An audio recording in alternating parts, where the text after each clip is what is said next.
Good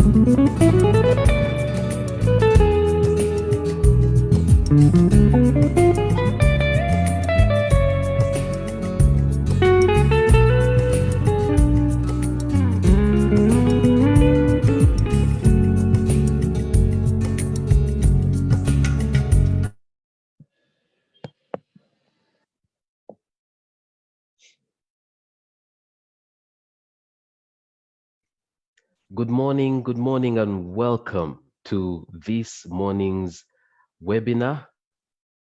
Thank you very much for sparing your Saturday morning to be part of this discussion on political parties. And what a time to be having this discussion. It's been a relatively stressful week in relation to politics and the number of things that have been happening in the country.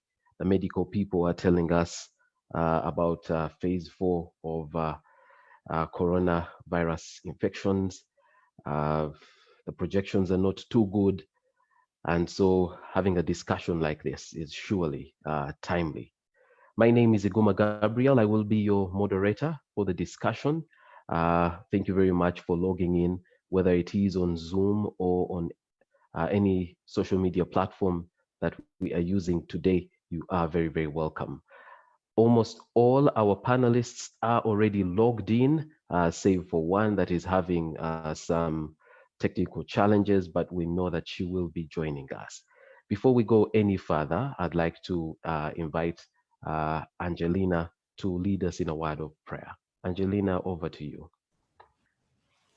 Thank you, Gabriel. Let's pray. Father, we thank you for this morning. We thank you for gathering us here. We thank you for your faithfulness to us as a people and a nation. Thank you, Father, for watching over us, even in these turbulent times, as we deliberate on this important topic in this season. We ask for your wisdom and your guidance. We ask that you, O Lord, would lead and direct us in everything to the glory and honor of your name. In Jesus' name we've prayed and believed. Amen. Amen. Thank you very much, Angelina. Again, good morning to you all and welcome to, I believe, webinar number 26 in this series of webinars that we're calling COVID-19 Opportunity to Thrive.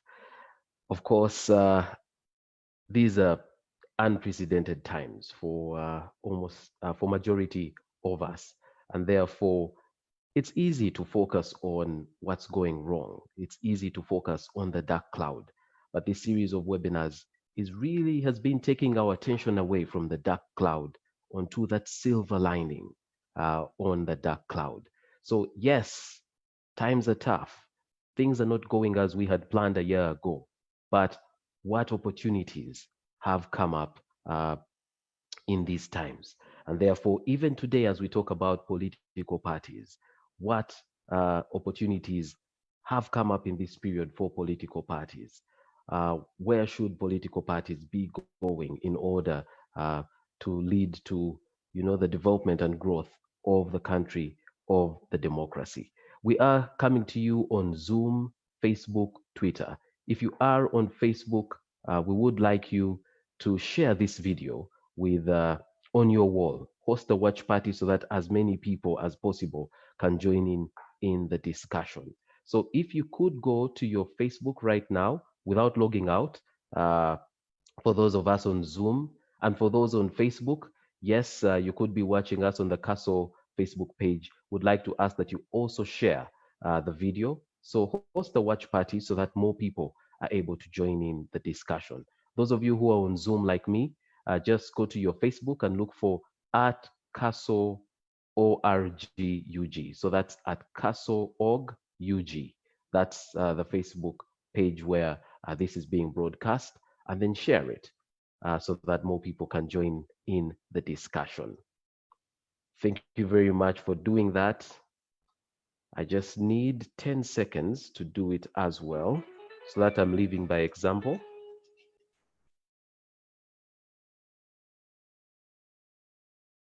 All right, done. Excellent. All right. Like I mentioned, this is, I think, webinar number 26 in a series of webinars. We began in April with a brainstorming session. And from that brainstorming session, uh, a number of sectors did come up with papers. And now we're discussing those further. Today, we're discussing political parties. This has been put together by CASO think tank. And now I'd like to invite from the CASO board, in fact, the chairperson of the CASO board, Dr. James Magara, to give some welcome remarks. Dr. Magara, over to you. Thank you very much, Gabriel, and a very good morning to all of you. Very, very special welcome to our participants this morning, and special welcome to our guests, our special guests on the panel. Thank you very, very much for sparing your time to be with us this morning as we explore thoughts and ideas concerning the opportunities that the pandemic has presented with regards to political parties. As Gabriel has mentioned, when the pandemic struck and especially when the lockdowns were instituted, we saw an opportunity because people were at home, people were looking for what to do, and we mobilized our membership to come together and deliberate with a focus on looking for the silver lining in the dark cloud called COVID-19. And as was already mentioned, papers were generated. There have been reviews. And at this stage, we are doing a presentation to the public and we're giving you an opportunity to comment, getting experts like we have on our panel today to weigh in on the thoughts that were generated. And then there will be another stage, and the other stage, which is begun in with many of the subjects, but it's going to come in full earnest in the first half of next year, is the full documentation. The idea is to contribute ideas that can help our country be a better place. So please, as we say in these mornings, we invite all of you to put on your thinking caps. We have very measured conversations. We listen to each other. We will listen to opposite points of view. And as often happens with these things, if you listen, if you open your ears and listen, you get enriched in your understanding and we come to a better position. So I'm trusting that this morning we will have the same sort of engagement and that will use our minds and our brains to contribute ideas that will help, which will be provided to, made available to those who make decisions and those who write policy. So thank you very much. You are most welcome and wish you a very, very successful deliberation this morning. Back to you, Gabriel. Thank you very much, Dr. Magara, for those welcome remarks on behalf of CASO, our conveners. Now, we would like to hear from you. So if you are using social media, please use these two hashtags. The first being CASO webinar and the second hashtag being Thrive Political Parties. When you use that hashtag, you've made it easier for whoever is following the conversation on those platforms, but also for our rapporteurs to find your question or your comment. If it is a question, we will put it to the relevant guest discussant. If it is a comment, we will take note of it. And if it has to be, broadcast to everybody else, we will do exactly that. So please use those two hashtags. The hashtags are CASO webinar and Thrive Political Parties. Now, those who are logged in via Zoom, we will be using the Q&A tab at the bottom of your screen. It could be anywhere else for other devices, but for majority of the devices, the bottom of the screen or where your menus are, you should be able to see a tab labeled Q&A. Any question or comment that you have, just place it there. The discussants, the panelists will be visiting that tab occasionally, and they will be responding to your questions and to your comments if you put them there. Since we're broadcasting on Facebook, it basically means that after this webinar, you are able to go and get the full recording of this webinar. It also means that for any of the webinars that you missed, you are able to actually find a recording of that on that Facebook page. That's the Castle Facebook page. We are privileged to have our panelists all logged in, and in no particular order, would like to say a special welcome to Mr. Frank Rusa, the Executive Director for Interparty Organization for Dialogue, IPOD. He is our special guest for the webinar today. The Honorable Cecilia Atim Ogwal, the woman member of parliament for Dokolo. She's a senior legislator. She will be logging in very soon. Mr. Morrison Rakakamba, he is a public policy expert. Mr. Dr. Benson Tusasirwe, a constitutional law expert. And finally, the person who will be delivering the Castle think piece, Mr. Nabasa Dan Musinguzi. He is also with us. In fact, I would like to take this opportunity to move straight into Dan's presentation. But before he comes on, I'd like to say political parties are vital political institutions for the functioning of a modern democracy. They are presumed to be central to democratization of any state. In Uganda's case, the Political Parties and Organizations Act of 2005 defines a political party as a political organization, the objects of which include the influencing of political process or sponsoring a political agenda, whether or not it also seeks to sponsor or offer a platform to a candidate for election to a political office or to participate in the governance of Uganda at any level. That's how the laws, specifically for political parties, defines political parties. Political parties play a key role in the struggle. They played a key role in the struggle against colonialism. One may ask, what role are political parties playing in the modern day? Hopefully the webinar and the discussion today will answer that question. And how can political parties thrive in this season, and how can they contribute to the democracy, but also the development of our country? To start us off in the discussion is Mr. Nabasa Dan Musinguzi.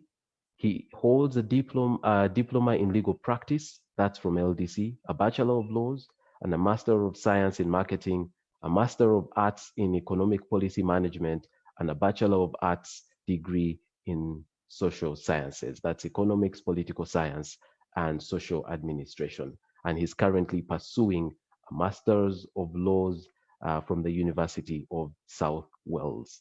His experience spans business entities at different stages of growth, ranging from startups to multinationals. For over 18 years, he has been partly employed, but for the larger part in private practice in areas of logistics, marketing, media, and more recently, legal practice. Dan has handled assignments at the bottom of the ladder, customer service level, to strategic decision-making at senior management level. And this is something that he's particularly proud of, and it gives him immense pride because he's dealt with startup businesses from scratch. He has been engaged in entrepreneurial endeavors for over a decade, individually and in partnership with select others, establishing a couple of successful entities like Allport Freight Limited, Intraspeed East Africa Limited, Eureka Media Limited, and Hills FM Limited, which are engaged in logistics, marketing, distribution, and radio broadcasting, respectively, and most recently, a law firm. He's married to Flavia Nabasa, and they are blessed with 2 sons. Ladies and gentlemen, please welcome to the virtual podium to deliver the Castle think piece, Mr. Dan Nabasa. Dan, over to you. Thank you very much, Gabriel, for that kind introduction. Good morning, ladies and gentlemen. Saturday mornings, as you mentioned earlier, are always a problem for many things. One, all the fatigue tends to download in the morning, and so you have a lazy start. So I hope you'll have a cup of coffee and we get started on this. And this, of course, is not helped by the new normal that we're dealing with. These online engagements, you don't get to interact with people, see their reactions and everything. You also don't know if they are listening to you or paying attention, all that kind of thing. But regardless, it's an opportunity for us to start thinking differently and doing things differently, and we have to move on. I'm grateful for this opportunity, for CASO for asking me to present the CASO think piece. I must say, whereas it is I'm presenting, it is work of a bigger team, and I want to thank the team for their contribution. So I hope I'll be able to represent your views quite effectively. Sometimes in sessions like this, people talk and then after that you're wondering what has happened, and this could be for a number of reasons. One, sometimes it's because maybe the content is wanting, it is shallow or irrelevant. Again, in this new era, it could be technological challenges. You know, you spend a lot of time, do you see me, do you hear me, lost connection, etc. And on the lighter side, sometimes it's an issue of language. And in particular, it comes down to accents. Some people have foreign accents, others two local accents. But don't worry, mine will be a hybrid, so we should be able to hear. So, but just to avoid that doesn't happen, basically this think piece will be addressing 5 aspects. Just remember that. First is one, the role of political parties in a democracy. Then the second bit will be the different political systems within which parties operate. Then we shall look quickly at the brief history of political parties in Uganda. And we shall focus on the challenges political parties are facing in the face of this COVID-19 pandemic. We shall have recommendations. And basically my role is to set a stage for engagement. So straight, let me go to the role of political parties in a democracy. And we'll pick from work by Rayleigh and Nordland, 2008. They highlighted about 6 functions that parties basically play. Here we'll be looking at mainly to what extent are our parties in Uganda achieving or doing what they highlighted as some of the roles that political parties play. One is to organize and articulate different interests. Our party is doing that. Organization, yes, we've had excuses of we can't organize. Yes, there are excuses, but also maybe justifiable that organizing has been a problem for some of these parties for different interests. Then ensure political participation and competition. Again, there are concerns about the landscape, whether the environment is favorable for parties to be able to ensure political participation and competition. Then represent constituencies and interests. Yes, to some extent we have had parties do this, but maybe not to a satisfactory level. Recruit, socialize candidates for political offices. This, my thinking is our parties are not doing that very well. I'm not aware of any particular recruitment processes by parties. For example, I belong to a party, which I will not disclose, but I will tell you how I got my card. Somebody appeared home and said, we are registering our members. So one, I did not know how he assumed that I belong to that party, which fortunately I did, registered me and asked me if there are any other people who do not belong, who are members of the household but not around and are members of the party. And that's how I got my membership card. Is that how it should be? No, there should be a better way of doing this. Then the other issue is integrating different groups and individuals into the democratic process. Well, I do not think our parties have reached out to larger groups, and many of them tend to be small coalitions and city-based most of the time. So we fail largely on that. Then form the basis of a stable political coalitions and hence government. Some formations actually are looked at as more of a threat. Again, that is an issue open for debate. I do not know. But yes, we have seen some parties make an attempt to make sure that there is stability in this country, and they have contributed to that cause. But generally, we could say that parties are ideally for mobilizing and socializing the public for political purposes. Like I said earlier, that seems to be wanting. We don't seem to be seeing that deliberate effort to organize. I remember some time back at one of our university engagements as students when Colonel Tafire, I think General Tafire now, was telling us what parties were like in their days, that they were basically shouting contests where people would come with drums, whistles, and whoever outshouts the other emerges the victor of the day. Maybe we've gone beyond that. We have engagements on radio, and that's where they tend to stop. Maybe I would say they are populist, and they tend to be largely in English. So a larger section of the population is left out. They are supposed to operate as vehicles for articulation and aggregation of diverse interests in the society. Yes, some parties have tried to do that. But again, this depends on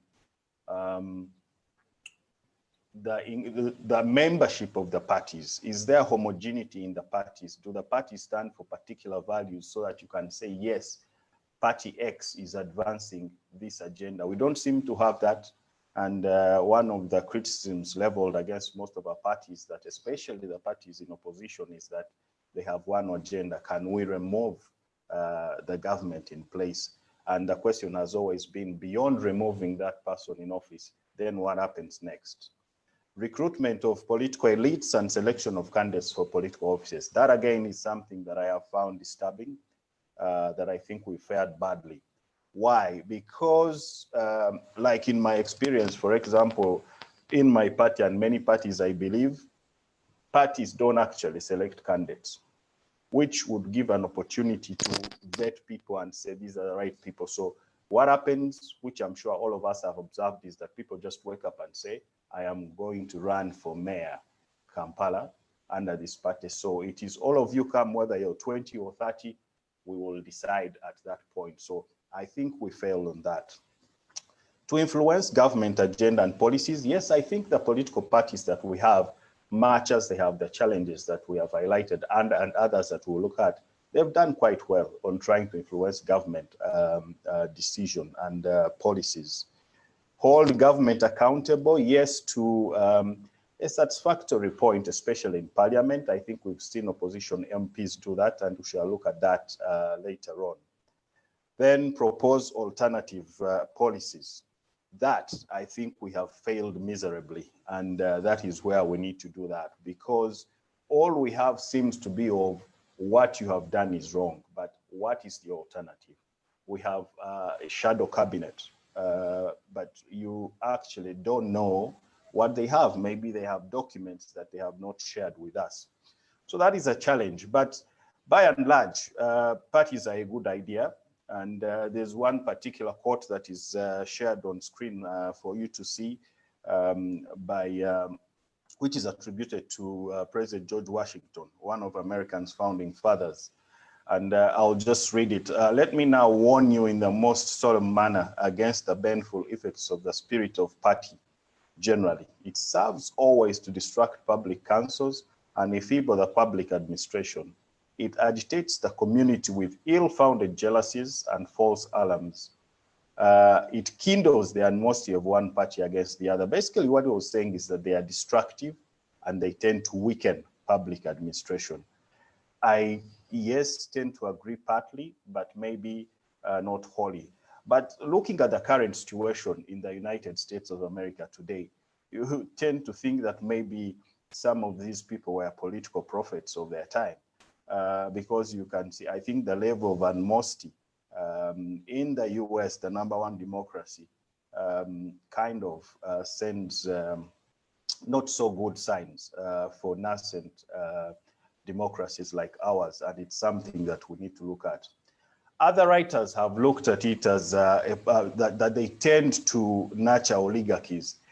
Yes, oligarchy is basically small cliques running the show, and I think that tends to be the case. We cannot run away from that.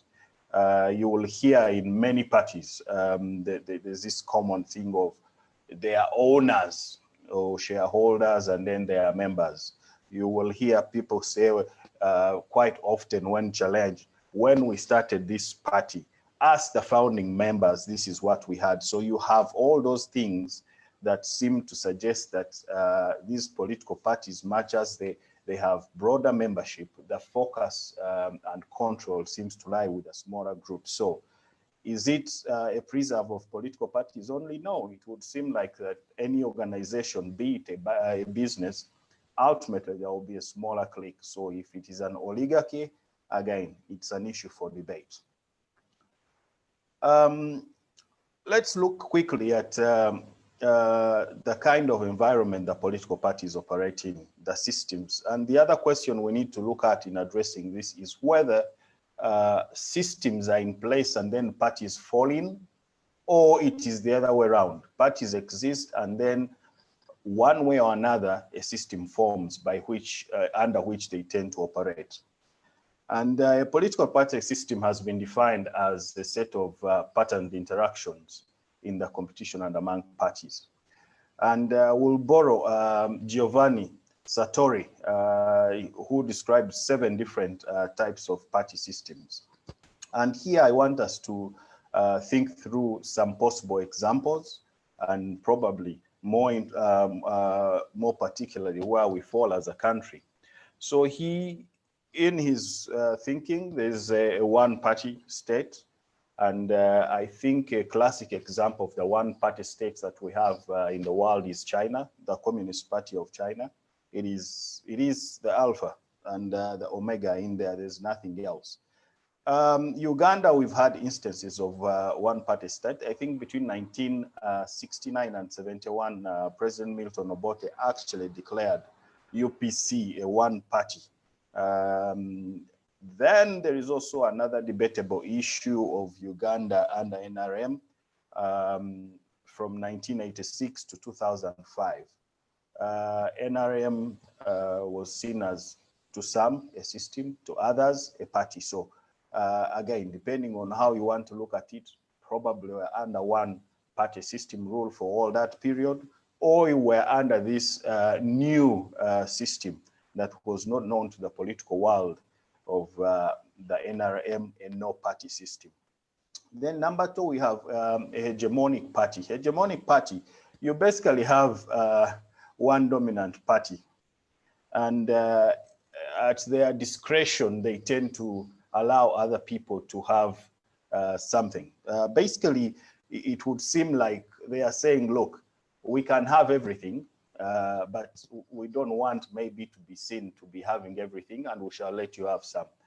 The country that comes to mind for me in this is Rwanda. Rwanda has RPF dominating politics, I think, for the last 20 years or so. And they have elections where, you know, they turn out 98%. And by the way, Rwanda is quite interesting because this is not in a new development. Even the former president, Juvenal Habyarimana, used to hold elections against himself, and he always scored 98, 99%. So now you'll find that RPF wins with 97%, but in their parliament, they are opposition members. So 3%, how many can they bring in real numbers? So they come at the mercy of the dominant party. Then you have that predominant party, where you have one party that is big, but it also has other parties which are not as big or as strong alongside it. So, but the common factor here is that the dominant party always wins. I think this is where we fall as Uganda. You have NRM dominating elections, and then you have these other small parties which will have. I mean, think about it. We have a parliament of about 470 something members of parliament. 66 members are independent. NRM must be having about 300 something. So the opposition the political parties share, maybe they are less than 50 or thereabouts. So I would say that. Then the two-party state, of course, the classic example would be the USA, though, by the way, there are other parties which we never seem to hear of, like the Libertarian Party, the Constitutional Party, the Green Party. I think there are about 3 or 4 others. Then we have limited moderate pluralism, where you have 3 to 5 parties. The common characteristic here is that the parties tend not to be too fragmented or too different in many ways. So yes, they seem to be different, but generally you don't find much difference in them. These are parties where, for example, membership is based on family lineage or something like that, but not so much of policy. So there is a tendency to converge, you know, in case of anything. So these are not very common. So you're a member because your father was a member, your grandfather was, or something like that. And we don't have very marked differences, if I could use that. Then you have extreme pluralism, where it's more than 5 parties, but it's highly fragmented. Now, you have countries like Germany, Israel, France. They would fall in between these two, because sometimes it's hard to tell where they fall. Now, under extreme pluralism, they are highly fragmented. The parties are many, and they are very different fundamentally in approach and how they want to do things. And the last one is automized. Under automized, the parties are basically labels, and you have frequent splits. And I think Kenya fits this bill. Kenya, of course, came from a one-party rule for a long time, KANU. At that time, they had other parties, and they could probably fit under the predominant party system. But right now, I think it is purely an automized system, because I think at every election, they form new parties, and they depend on so many different things, so you will not know how it falls. Then at international level, it can be further subdivided into unipolar, bipolar, multipolar, but that's now for interstate and maybe not of interest for our discussion today. So let's quickly look at the history of political parties in Uganda. Now, in Uganda, I think the first political party was the Uganda National Congress, which was founded in 1952 by Ike Musazi. And it was supposed to be a national party, and the purpose for forming it was to agitate for Uganda's independence.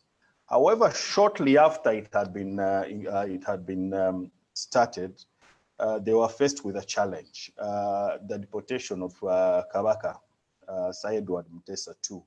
I will not go into the history of his deportation, but so they had a choice to make, to either focus on the bigger picture of fighting for independence for the bigger Uganda, or focus on a smaller Uganda issue. And actually, those two stood in contrast to each other, because the Kabaka was actually pushing for secession, wanted Uganda to be out of the bigger Uganda and the grander East Africa that the colonials were looking at that time.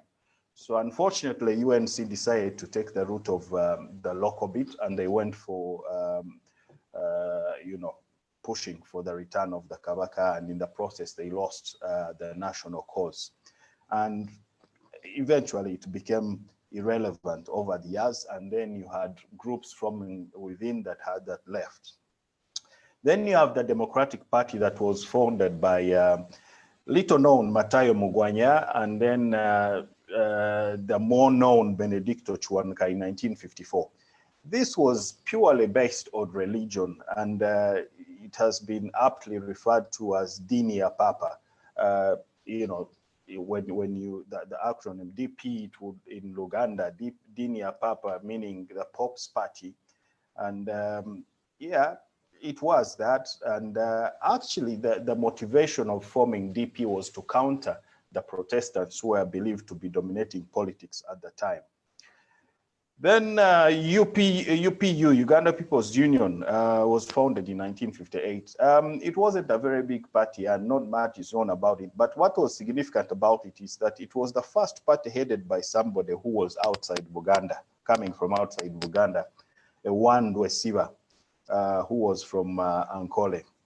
And it was later to merge with Uganda People's Congress with Milton Obote's splinter group from UNC to form the Uganda People's Congress in 1960. And it remained a dominant party, I think, until 1971 when President Obote was overthrown, and then they were to come back to power in 1980, and then after 1985, UPC, I think, remains a shadow. Then we have Kabaka Yeka, which came up just around 1962. Of course, there's also a debate, was this a party or it was just a special purpose vehicle, if I may use those words. Basically, it was formed for purposes of electing leaders to the Ruchiko, but also to counter DP, because you remember Kabaka Yeka was to form an alliance with UPC to be able to form government in 1962, soon after winning. So as I mentioned earlier, there were many other parties, I should say, but some of them were insignificant. There's not much to talk about them. But the process that went on thereafter, especially after independence, is what we may be interested in. Of course, the parties were active in a way, but not that much, and mainly it was UPC and DP. In 1969, of course, we had Obote declare Uganda a one state, which was for about 2 years. That was a challenge. When Amin took over, parties were in abeyance and nothing was happening until 1980, when we had elections, the disputed elections. And in those, in that election, we had 4 parties participating: the Uganda People's Congress, Democratic Party, Uganda Patriotic Movement, and Conservative Party. The players were basically Uganda People's Congress and Democratic Party. UPM and CP, honestly, if they were to be awarded, you would just give them certificates of participation, because I think it was only UPM that got one candidate in Kasese, the Honorable Crispus Kionga. 1986 is the other significant period when the NRM came into power, and it was by way of legal notice number 1 of 1986, which introduced the movement system, which was a no-party system. So again, parties were sent to nowhere, and this was further entrenched in the 1995 Constitution by way of Article 2, the famous 269, which is normal, of course, now, basically stopping parties from operating and opening branches. 2000, we had a referendum, the controversial one, which was later, which was boycotted by most political parties and later thrown out by courts. But again, another referendum was held in 2004, which opened up the political space and allowed parties to operate. So in 2005, thereafter, we saw now new formations emerge in terms of parties, and key of them was From for Democratic Change. From for Democratic Change had come from a pressure group in parliament, I think PAFO. Then it later became Reform Agenda, under which Kano Chiza Besigye participated in elections in 2001. Then, of course, it became From for Democratic Change. But notable is that most parties were coming from internal disagreements and friction in the parties. So you have From for Democratic Change coming from the NRM. Now from FDC, we have Alliance for National Transformation led by Major General Mugisha Muntu, retired. We have now another group, People Power, that is now metamorphosing into a National Unity Party. So basically, all in all, we can say that for the 50 years of independence, political parties just have remained nascent and fragile and weak. The only thing that they have hung on was using legal activism to remain relevant and fight for space and participation in the national politics. I think a few notable cases, you have, for example, the Semogere and others versus Attorney General of 2002. It was a constitutional appeal, and you have cases like Human Rights Network and others against AG challenging the Public Order Management Act, among many others. The other thing about our parties that has remained a thorn in our flesh is the fact they initially, and to some extent today, they were tribal. They were driven by tribal or religious sentiments. So you had DP for Catholics, you had UPC for Protestants, and then you had all these parties like Kabaka, which was purely for Baganda, and even the others which were not purely for Baganda by fact of being in Buganda and dominated by Baganda, who were more exposed than the rest of the country, the population. They tended to be seen as Buganda-based. The return of multi-party politics in 2005 seemed to have marked a departure from this, but it would be foolhardy to say that the politics of today is devoid of politics of tribalism. In fact, politics, our politics, religion and tribalism do transcend party affiliations, which is still a big challenge. Issues of DP still remain there. If you follow what has been happening, you know what is happening. Mao's position is under threat because some say he's not a Muganda. Then you have parties like Jema, which seems to be more of Muslim leaning, etc., etc. So what are some of the challenges with these parties today? They lack a national character. You have to move very quickly on that. All right, you have they lack a national character, and that is something that we must be concerned about. However, they have made inroads, for example, in Parliament, where you find that some positions have been reserved for opposition parties, like Kosase, and you have had leading MPs do a good job in holding government accountable. You have issues of access to resources. The Political Party and Organizations Act of 2005 authorizes government to fund parties, but this has not been happening. It's supposed to be based on number of, on the size of your representation in Parliament. So that remains an issue. Then you have violent episodes and crackdowns. I think there's been joke going around that Besigye is in the encyclopedia as one of the most arrested men in the world. Now his place seems to have been taken by Chagulanyi, famously known as Bobby Wine. The other issue is fluid membership. People seem not to be loyal to parties, and they move from one end to another. Now you have a situation of, for example, Mukasambidi, Honorable Mukasambidi, who is vice chairperson of DP, that has a candidate supporting NUP candidates. That is a problem. Then you also have the issue of independence. We have more independents in Parliament, in the current Parliament, than opposition MPs combined. So what does it say? That people are scared of joining these parties, or these parties do not represent their interests. What are the specific challenges under COVID? One, we've realized that there has been delayed financing of political parties, and excuses have been given. Government doesn't have money. Maybe they don't, or maybe they don't. You have limitation on gatherings and processions. Initially, they had said you can only have 70 people. Now the number has gone to 200, or use electronic media and print. But we know the limitations. If you meet 70 people, 200 people, and you have about 18 million voters, How will that work? And that has to be done in 90 days.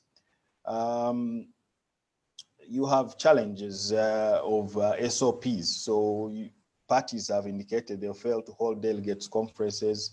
And we have had issues which would be accountability issues like NOPE, the questionable delegates conference they held in the famous case of Defas Bajire and 4 others, NOPE and others. Then you have logistical challenges, the curfew time, 9 you stop. So if you cannot move between 9 and 6 a.m., how are you going to traverse the whole country? That remains a very big challenge. So with all this, we'll make quick recommendations, and these are based on what has happened from before independence to date, and specifically what is happening now under this pandemic. The principles of democracy and the multi-party system in Article 71 of the Constitution. I implore you to go and look at that Article 71 of the 1995 Constitution. It actually highlights aspects, what is expected of a political party. For example, that every party shall have a national character, every political party shall not be based on sex, ethnicity, religion, etc. And it goes on and on and on, but it would be a good guide, so it is something to look at. The other issue is leadership of parties and internal capacity to handle. Our parties, many of them are young, they need to be nurtured. We need to groom proper leadership.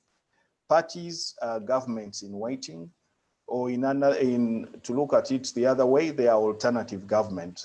So we must have leaders who are able to articulate issues, who are able to guide the country, and we should see that. Parties must have mentorship programs, youth wings, etc. I think all the parties have done fairly well on that. Parties like DP, I think they have UYD, which has produced very vibrant and fairly polished politicians. You know, you have people like Rubunda who came from the UPC youth wing. You have the likes of Norbert Mao, who are former UYD, etc. The individual merit introduced by NRM in 1986 was a challenge. It actually went against everything multi-party stands for. So till now, people seem to be focused on individuals and not so much of the party. Maybe it's time to consider the mode of countries like South Africa, where we vote parties, and then the parties will look from within the people they think are the best, and they send them to parliament. Otherwise, we'll keep on looking at individuals, and when they are not happy, they leave. That's why you see probably Mutshamuntu leaving FDC to form ANT, etc., etc. Inter-party cooperation must be based on principle, not convenience. We've had so many alliances coming up for purposes of winning power, and they've failed. We can go back to Kabaka Ikandu PC 1962 to 64. You have IPC in 1996 that failed. You have Activists for Change in 2012 that failed. You have the Democratic Alliance in 2016, failed as well. You have now the new power. And also governments of unity, in case they were to succeed, have failed. We have our own case of UNLF, which lasted maybe a year or so, or even less. But what happened in that period is volumes of books. Then you have the unity government in Zimbabwe of MDC and ZANU-PF, Morgan Shangla and Mugabe. You know what happened. You had, the alliance of Mwai Kibaki and Raila Odinga in Kenya. They haven't worked. So that must be also noted. Then the issue of having multiple parties. Does it mean that when you have many parties, which to some people is an ultimate expression of freedom of association, does it mean democracy in any way? No, we have 26 political parties registered today. Some of them don't even have an address. We don't even know where they are now. Maybe as a country, we need to look at Giovanni's party system, and we adopt modern pluralism, where we have 3 to 5. And this way, we can cap in many ways, that you must have active membership of maybe minimum 2 million people. If you don't have 2 million people, you don't qualify. And you don't have people holding cards from one of different parties. So If we can do that, maybe it will be even easier to fund. Trade unions and other political outfits, particularly academic institution-based institutions like Uganda National Students Association, Youth Council, Women Councils, should be given more leaders to produce leaders, more room to operate and to produce more leaders. We've seen trade unions produce good leaders. Chiluba is one that comes to mind in Zambia. I think he came from a trade union background. And I believe here, if the trade unions were very active, there would be ground for breeding leaders for the future. We also need as a nation to build and define and build consensus on national issues and policies. In the Constitution, we have the national objectives and directive principles of state policy. Of course, the positioning in the Constitution has been a challenge. Fortunately, courts have made an attempt to try and give them some position and standing as part of the best structure. And I think Parliament is supposed to make law to enable this. We've seen cases like more recently, the Malema Birizi case and others versus AG, the famous age limit case. I think that issue came up again. If you look at those national objectives, they are very good ideas. So those would form the basis for manifestos of different parties. We need to get to a point where, as a country, our disagreements on how to achieve the different goals, defined, well-known goals, not destroying what the other has done because we don't have the time, we don't have the resources, we don't have all that. And in conclusion, what I could say is political parties are formed by people who, with shared values, core beliefs, and a shared understanding about government that citizens can identify with.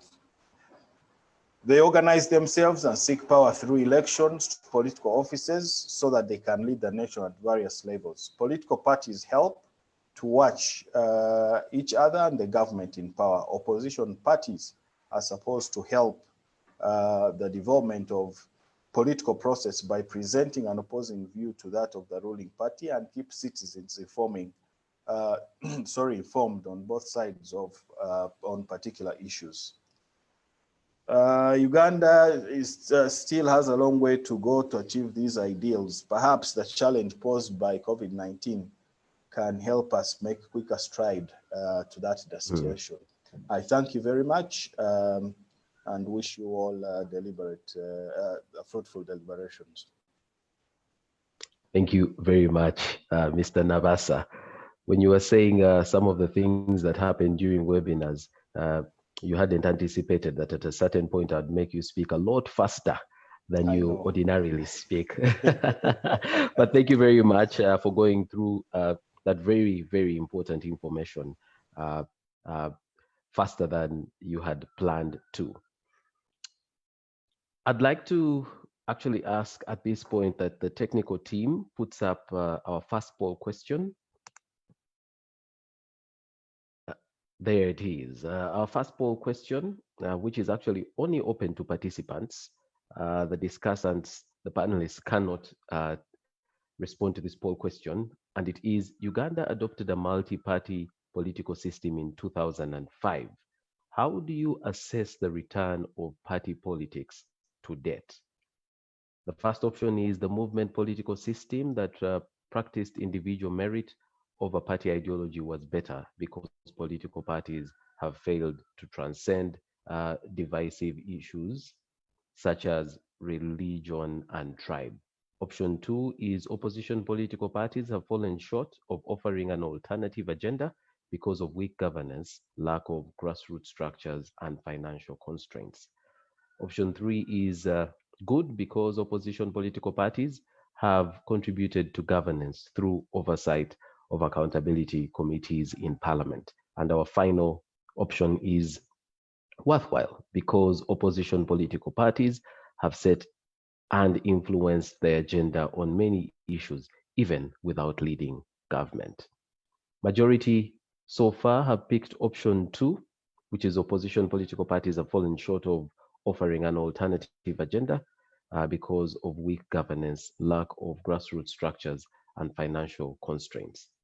Let's give a few more seconds for that so we can have majority of us take the poll.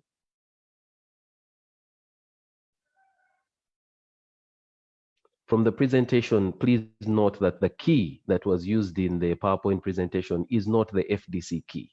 Yes, we just need to put that on record. And no, it's not the one that the Kavaka uses at the beginning of the year either. This is just a symbol of ideas. All right, I think let's end the poll here.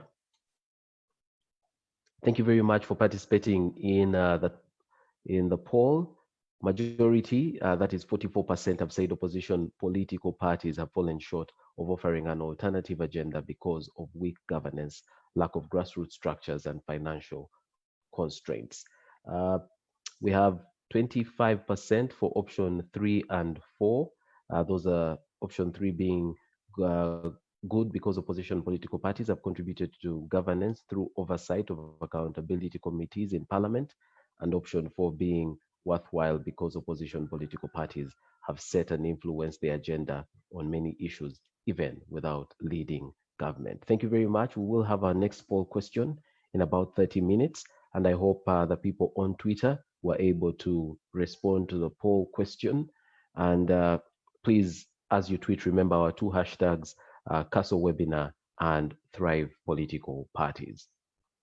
I'd like now to introduce our next discussant, who may not need much introduction, but since we do not know the things he's been involved in behind the scenes, I will take some time to introduce Mr. Morrison Rakakamba, the CEO of Agency for Transformation. He's a public policy, it is a public policy think tank on agriculture, energy, and environmental democracy. Mr. Rakakamba has 15 plus years of experience in private sector development, project development and execution, public policy analysis, and government.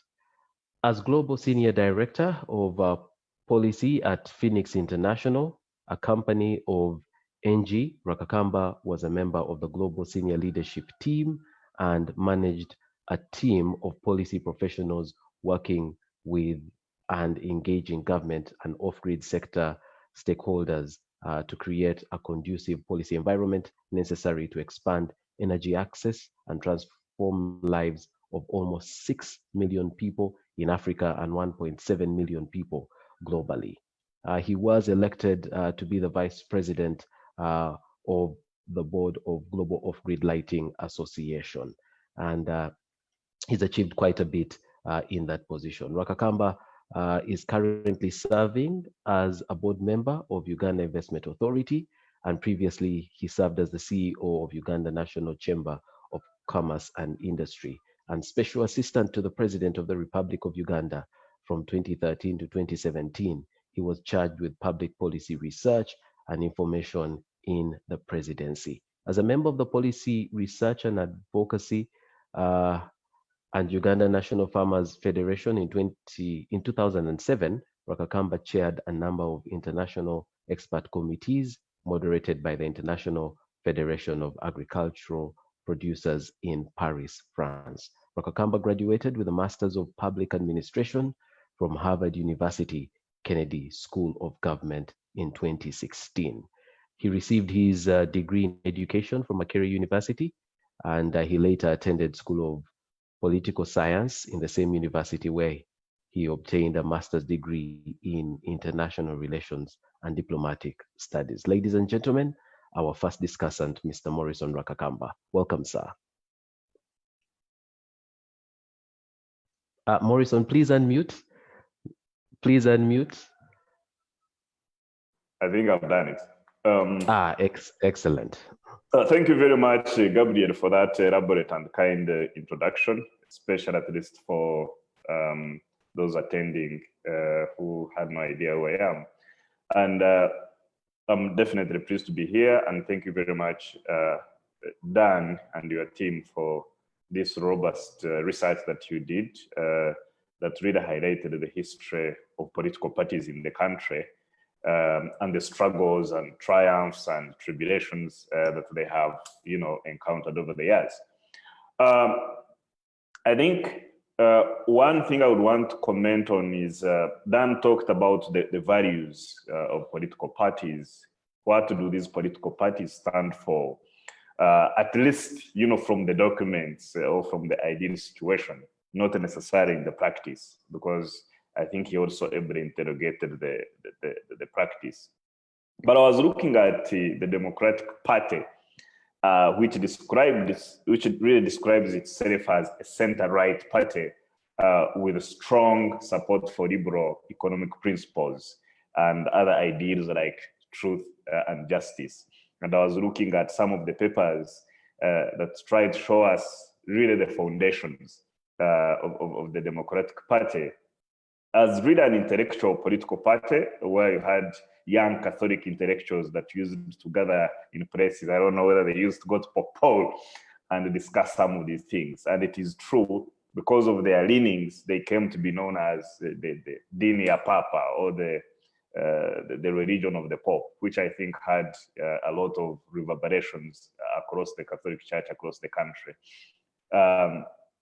Of course, UPC was also again in the similar scenario, but I think UPC looked at itself, or perhaps continues to look at itself as a liberation party, a party that left Uganda into the independence in 1962. But of course, as a counter to, again, sectarian and religiosity that pushed political parties, UPC was also not saved from that, because it was being looked at also as a party of the Protestants. And I think it used to be defined at the time. I don't think they still define it like that now, as Uganda Protestants of Canterbury. I think Canterbury is supposed to be the headquarters of the Anglican and the Protestant Church. For the national resistance movement, I think the national resistance movement has also, from an ideal point of view, positioned itself as a national liberation party that espouses broad-basedness, espouses agenda of non-sectarianism, considers itself multi-ideological, progressive, and a Pan-African organization. Whether it actually implements that, of course, is subject to discussions and interpretations, but I think the NRM has also tried to position itself like that. And the Forum for Democratic Change also really defined and positioned itself either through the sloganeering of, one Uganda, one people, as some sort of a unitary nationalist party that pursues the agenda of social change and inclusivity, because one of their critical kind of ideals and messaging has also always been around economic justice and, of course, democracy. For the National Unity Platform, honestly, I am still trying to study what they stand for. I have looked at their manifesto, for example, but I think broadly from their actions and what they say, they seem to be pursuing some sort of a generational change, generational agenda, perhaps looking at the demographics in the country, believing that now that most people, over 80%, very young, below 30 years of age, perhaps they look at themselves, NUP, as the vanguards of the generation. And I think that is going to be tested going forward. As you know, we are all in the campaigns.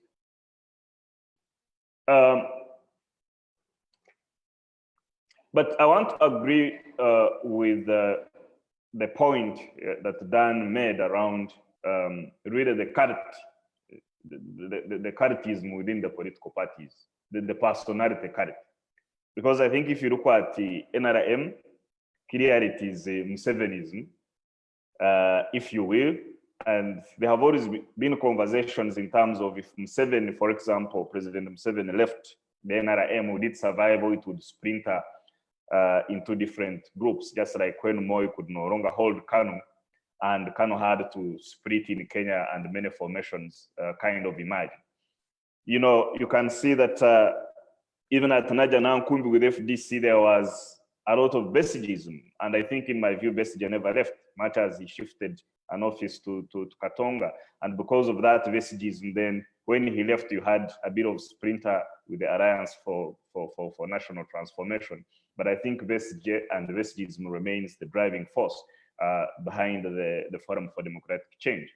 Chaguranyism, I think it is also taking root, and to Dan's point, it is not clear how Chaguranyi was actually selected by NUP to be the standard flag bearer. There is so much we don't know about, you know, the internal mechanisms around this party called NUP.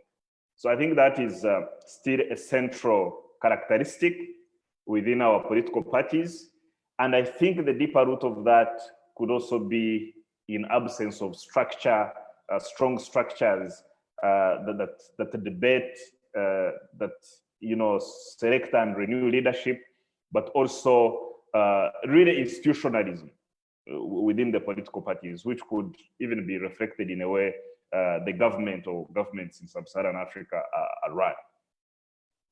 The other key issue that I wanted to highlight, again, listening to Dan and to Dan's paper, is I think there is the need for fundamental reflection in terms of how we practice multipartyism in this country,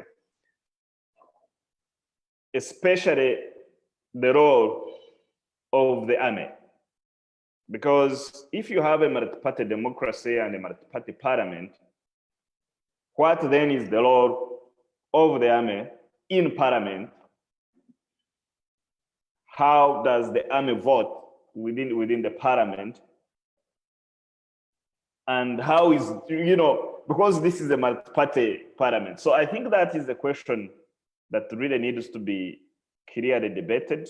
I know many people have looked at it through the prism of the history of the country and the chaos. But I think it is something that as a country, we need to either poll, we need to really deal with very systematically and straightly. Why do I say so? Is because I think that the power really behind the throne in this country has never been political parties. I think it is the army that has been in charge, although ruling from or governing from behind, because it was the colonialists, much as they came with the cross and the front people who are preaching Christianity. But the real power was the colonial army and the African rifles that they controlled.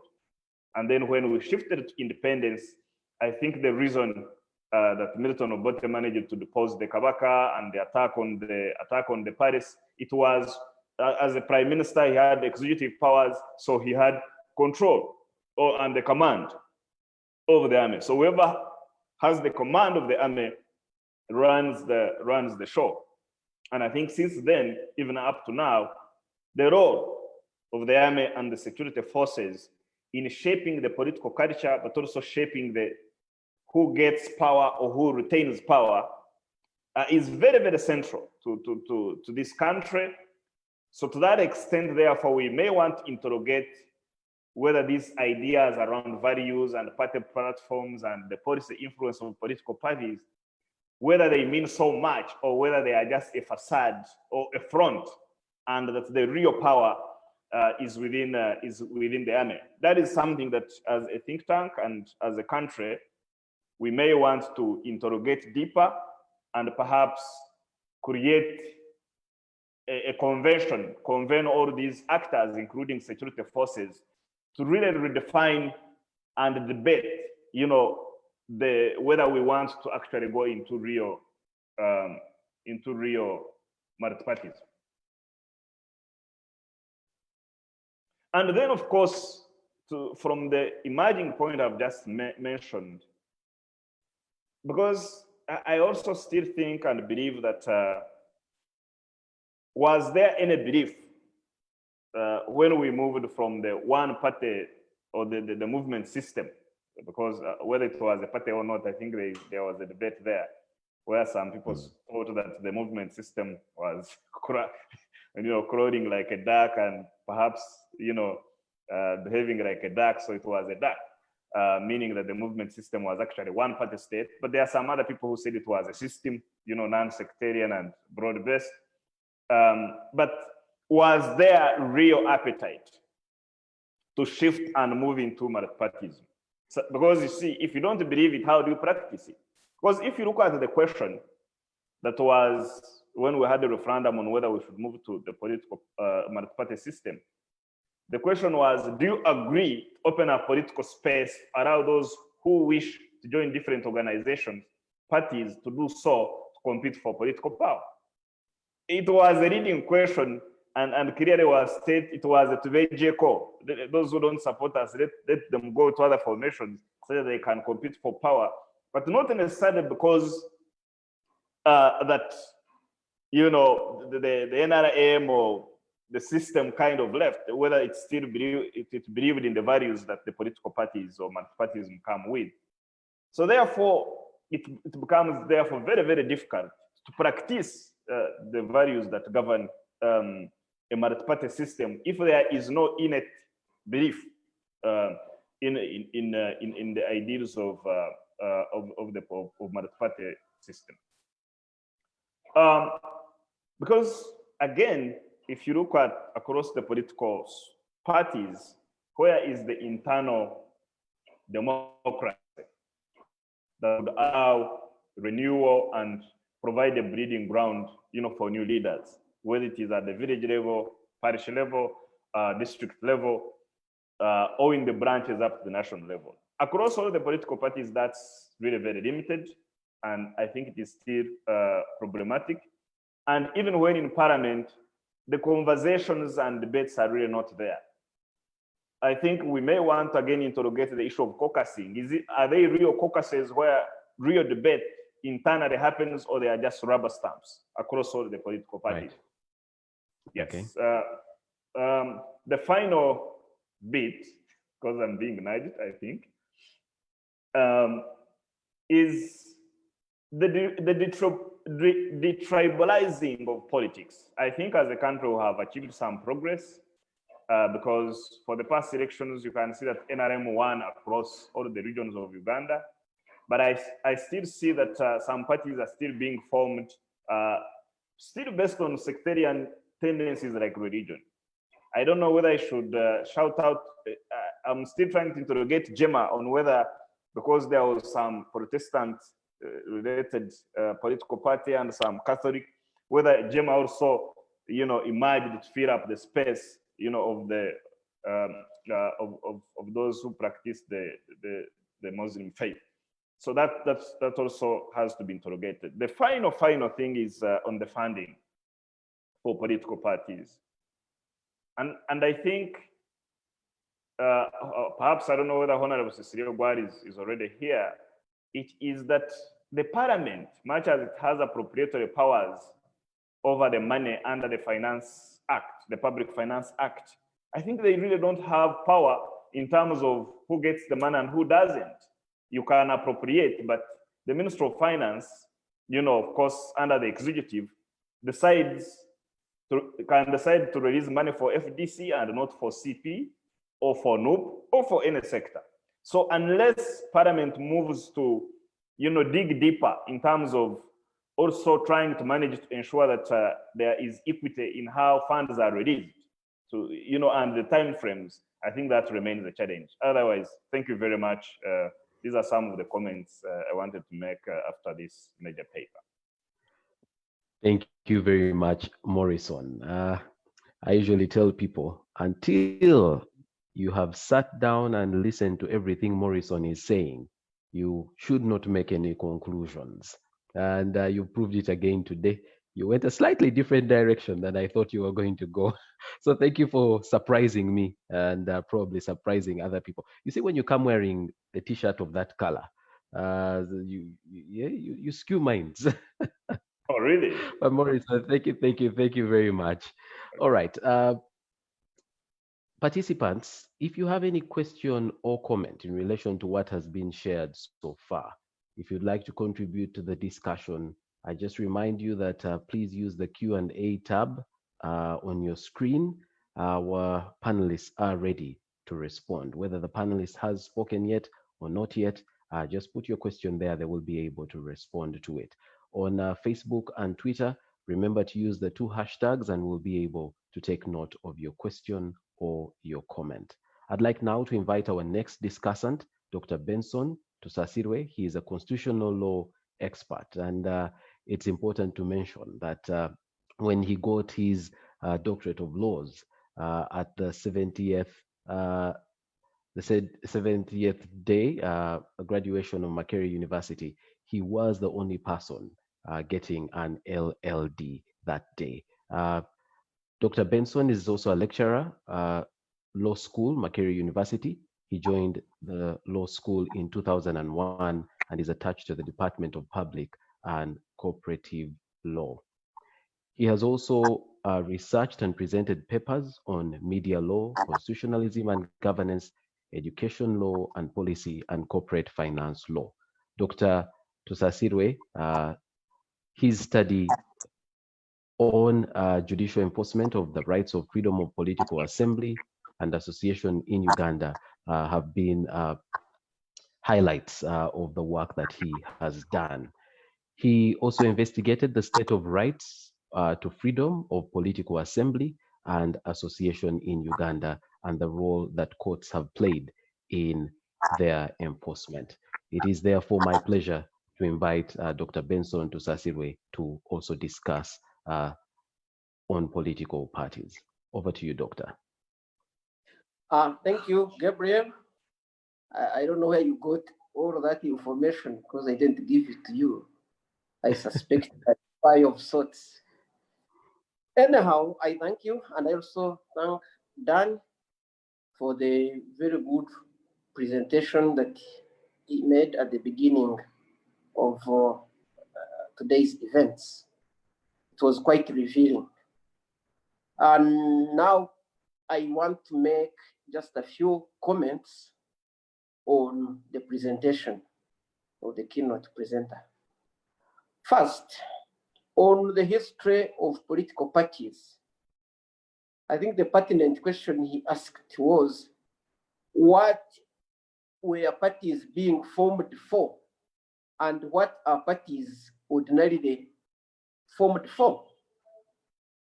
He explained that traditionally parties are supposed to be aggregations of interests, but and shared values. Now, what were the interests and shared values that informed the creation of the first parties, UNC, DP, UPU, UPC, and so on? And I don't need to repeat what he did, what he presented in that respect. It was spot on. What I want to remark, though, is that the parties which led Uganda independence were actually encouraged by the colonial system to emerge when the British realized that they must hand independence to hand power to the Ugandans. They tried to create parties which mirror the kind of parties that existed in the Western world. And actually they were formed through suppressing the nascent nationalist parties which were emerging at the time. There had been a lot of interesting parties, especially in the Uganda region, central region, like the Uganda Farmers Union. There were even those of taxi drivers and so on. Many of these were grounded in the actual situations, in the actual needs, the actual aspirations of the people, especially of the central region, but also Busoga, Mbale, and to some extent, the other parts of the country. Those were discouraged, they were disbanded, their leaders were persecuted, and then the other parties arose. Of the parties which we study about, it's only UNC, Uganda National Congress, which had a dose of nationalism initially. This is, of course, not to denigrate the work of the individual nationalists in the other parties, but you will realize that even UNC was hounded out of existence and it split up and eventually gave rise to, in the long run, the UPC. Now, the question then was what interests those parties which led the country to independence represented. And Dan has dealt with that. However, my contribution is that sometimes the tribalism and religious leaning of the major parties, DP and UPC especially, has been exaggerated. In my doctoral studies, which you have just mentioned kindly, I discovered that initially DP, for example, was formed for clearly religious reasons as a protest against the marginalization of the Catholic population in the colonial order. But I discovered that by 1958, DP was no longer a Catholic party. I'll give you the statistics, for example. In its National Executive Committee in 1958 had 11 members. The President General, Benedicto Chiwanuka, was a Catholic. The Secretary General, Baram Mukasa, was a Protestant. The Treasurer, Stanley Bemba, was a Protestant. The member representing Northern Province, Oyek Ogwarquer, was a Protestant. The member representing Eastern Province, Cyprian Isiko, was a Catholic. The member representing Uganda Province, William Senteza Kajubi, was a Protestant. The member representing Western Uganda, Caesar Magara, was a Catholic. Then there were 3 presidential advisors. 2 of these, Bernard Onyango and Tiberio Kenny, were Catholics. Enoch Kamurira was a Protestant. The member representing trade unions, Humphrey Rwande, was a Protestant. And the member representing Labour Advisory Board, Mike Onyango, was a Protestant. So out of 11 members of the executive, 7 were Protestants. Only 4 were Catholics. So what makes DP, that DP, a Protestant party by 1958, before independence?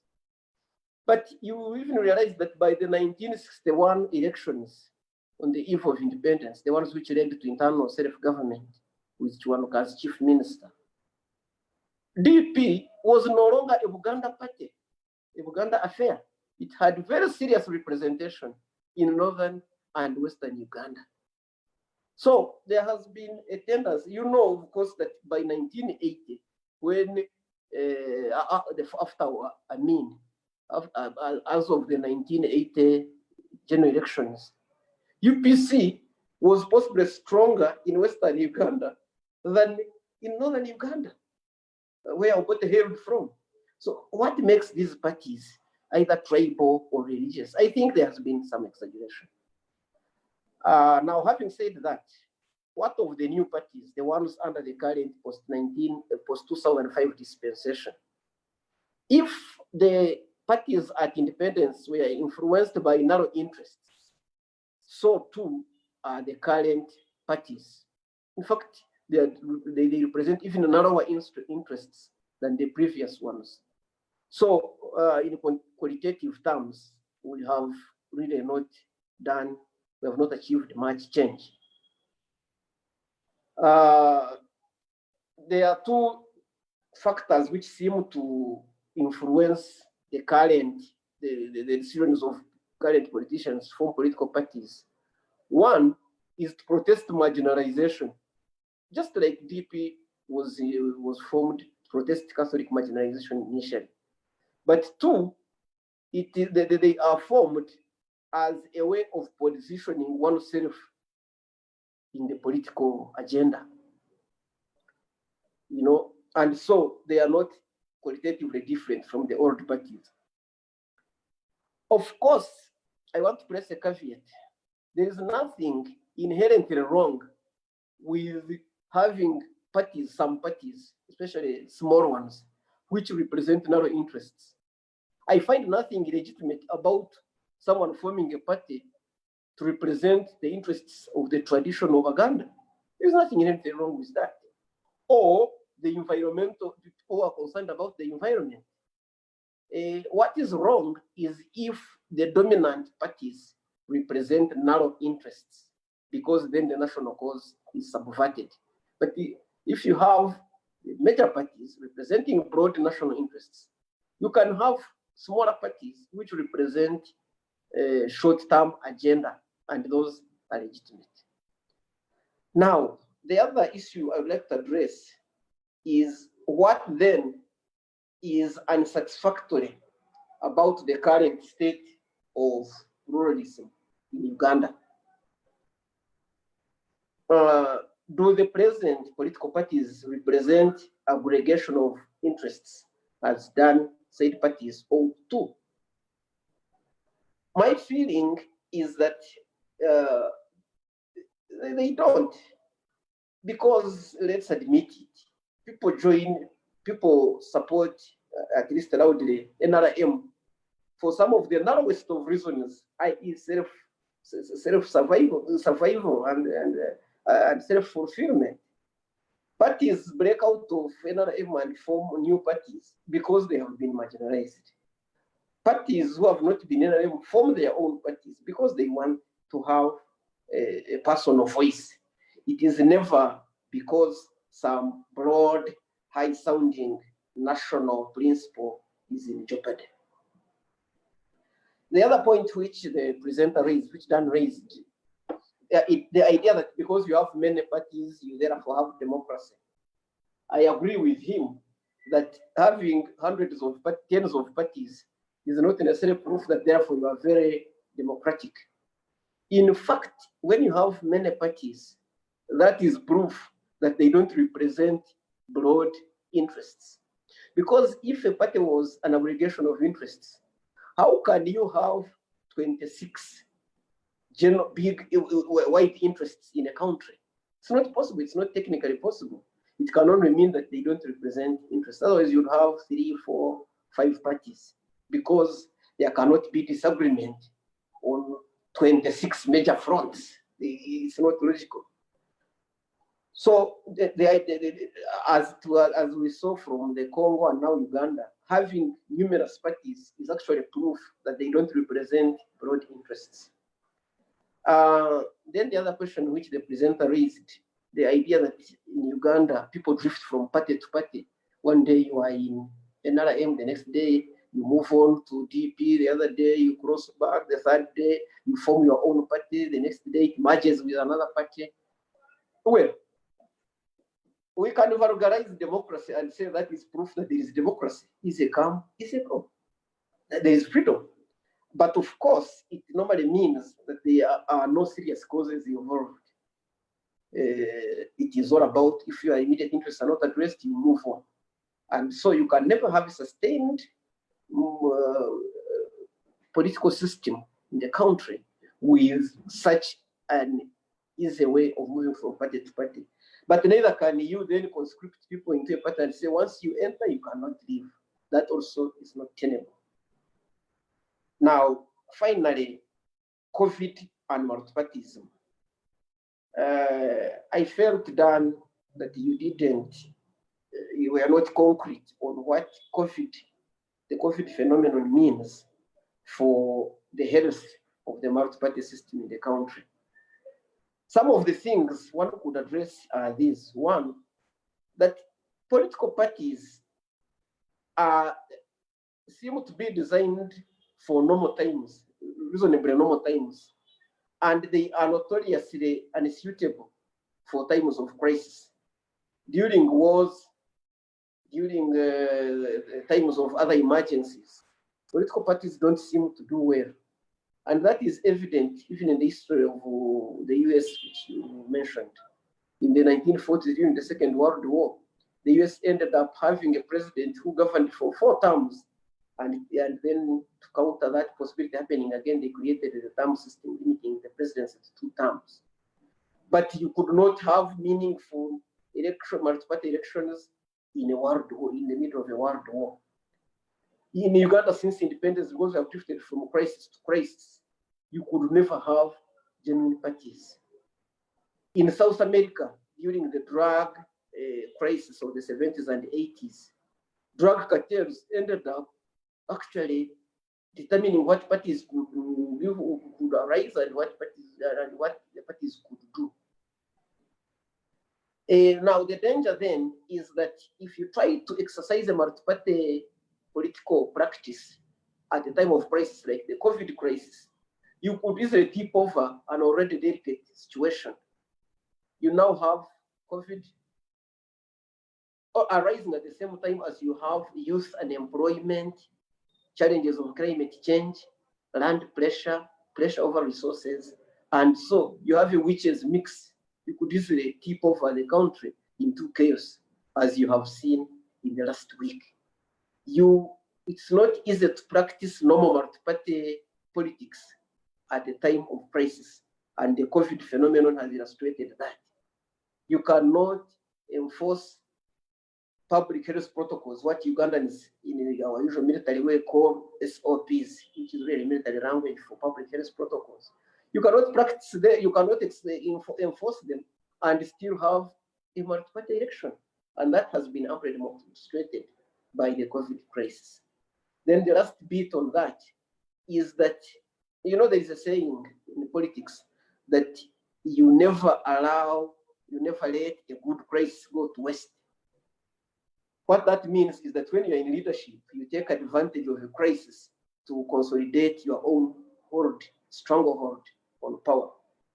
And that is again evident in how the state, the ruling party, seems to be using the COVID crisis to concretize its already choking hold on power at the expense of the other parties. So yes, if COVID means anything, it is that the state of multipartyism of policy in Uganda could even do worse in the middle of such a crisis. I think that is all I want to comment. Otherwise, I was very pleased by the content and flow of Danny's paper, for which I thank you. Thank you very much, Doctor, for your submissions. And we're going to come back to you for some questions and comments on other things that have been raised. But you can also visit the Q&A tab. And this also goes to the participants. Thank you to Yosam and Mr. Mugisha, Lenny Mugisha, who have already put questions in the Q&A tab. I'd like to encourage the rest of us, if you have any question or comment, would like to benefit from your knowledge. So please use the Q&A tab. Our discussants, our panelists are going to be responding to questions there. Could we please have our next poll question as we prepare to invite our special guest for this webinar? So our second poll question is a national dialogue on contentious national issues can help heal the current tensions and unrest being witnessed in the electoral process. The question is, a national dialogue on contentious national issues can help heal the current tensions and unrest being witnessed in the electoral process. And the options to pick from are, this is possible and already underway under IPOD, not likely because there is lack of political will on the part of both the ruling party and the opposition. Third option, insufficient because the core issues are economic and not political. And finally, a good step, which must be handled as a process and not a single event. That question again, a national dialogue on contentious national issues can help heal the current tension and unrest being witnessed in the electoral process. Just give a few more seconds before we end that poll and see the results.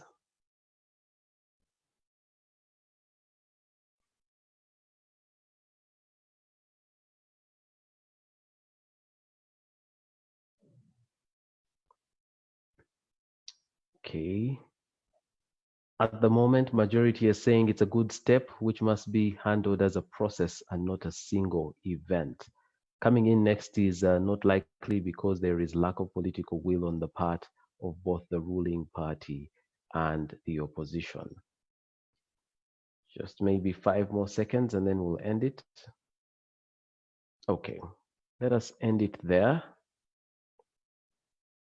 The final results of that poll, no one picked the option that said this is possible and already underway under iPod. Majority, that's 47%, say it's not likely because there is lack of political will on the part of both the ruling party and the opposition. The option that came in next at 40% is a good step which must be handled as a process and not a single event.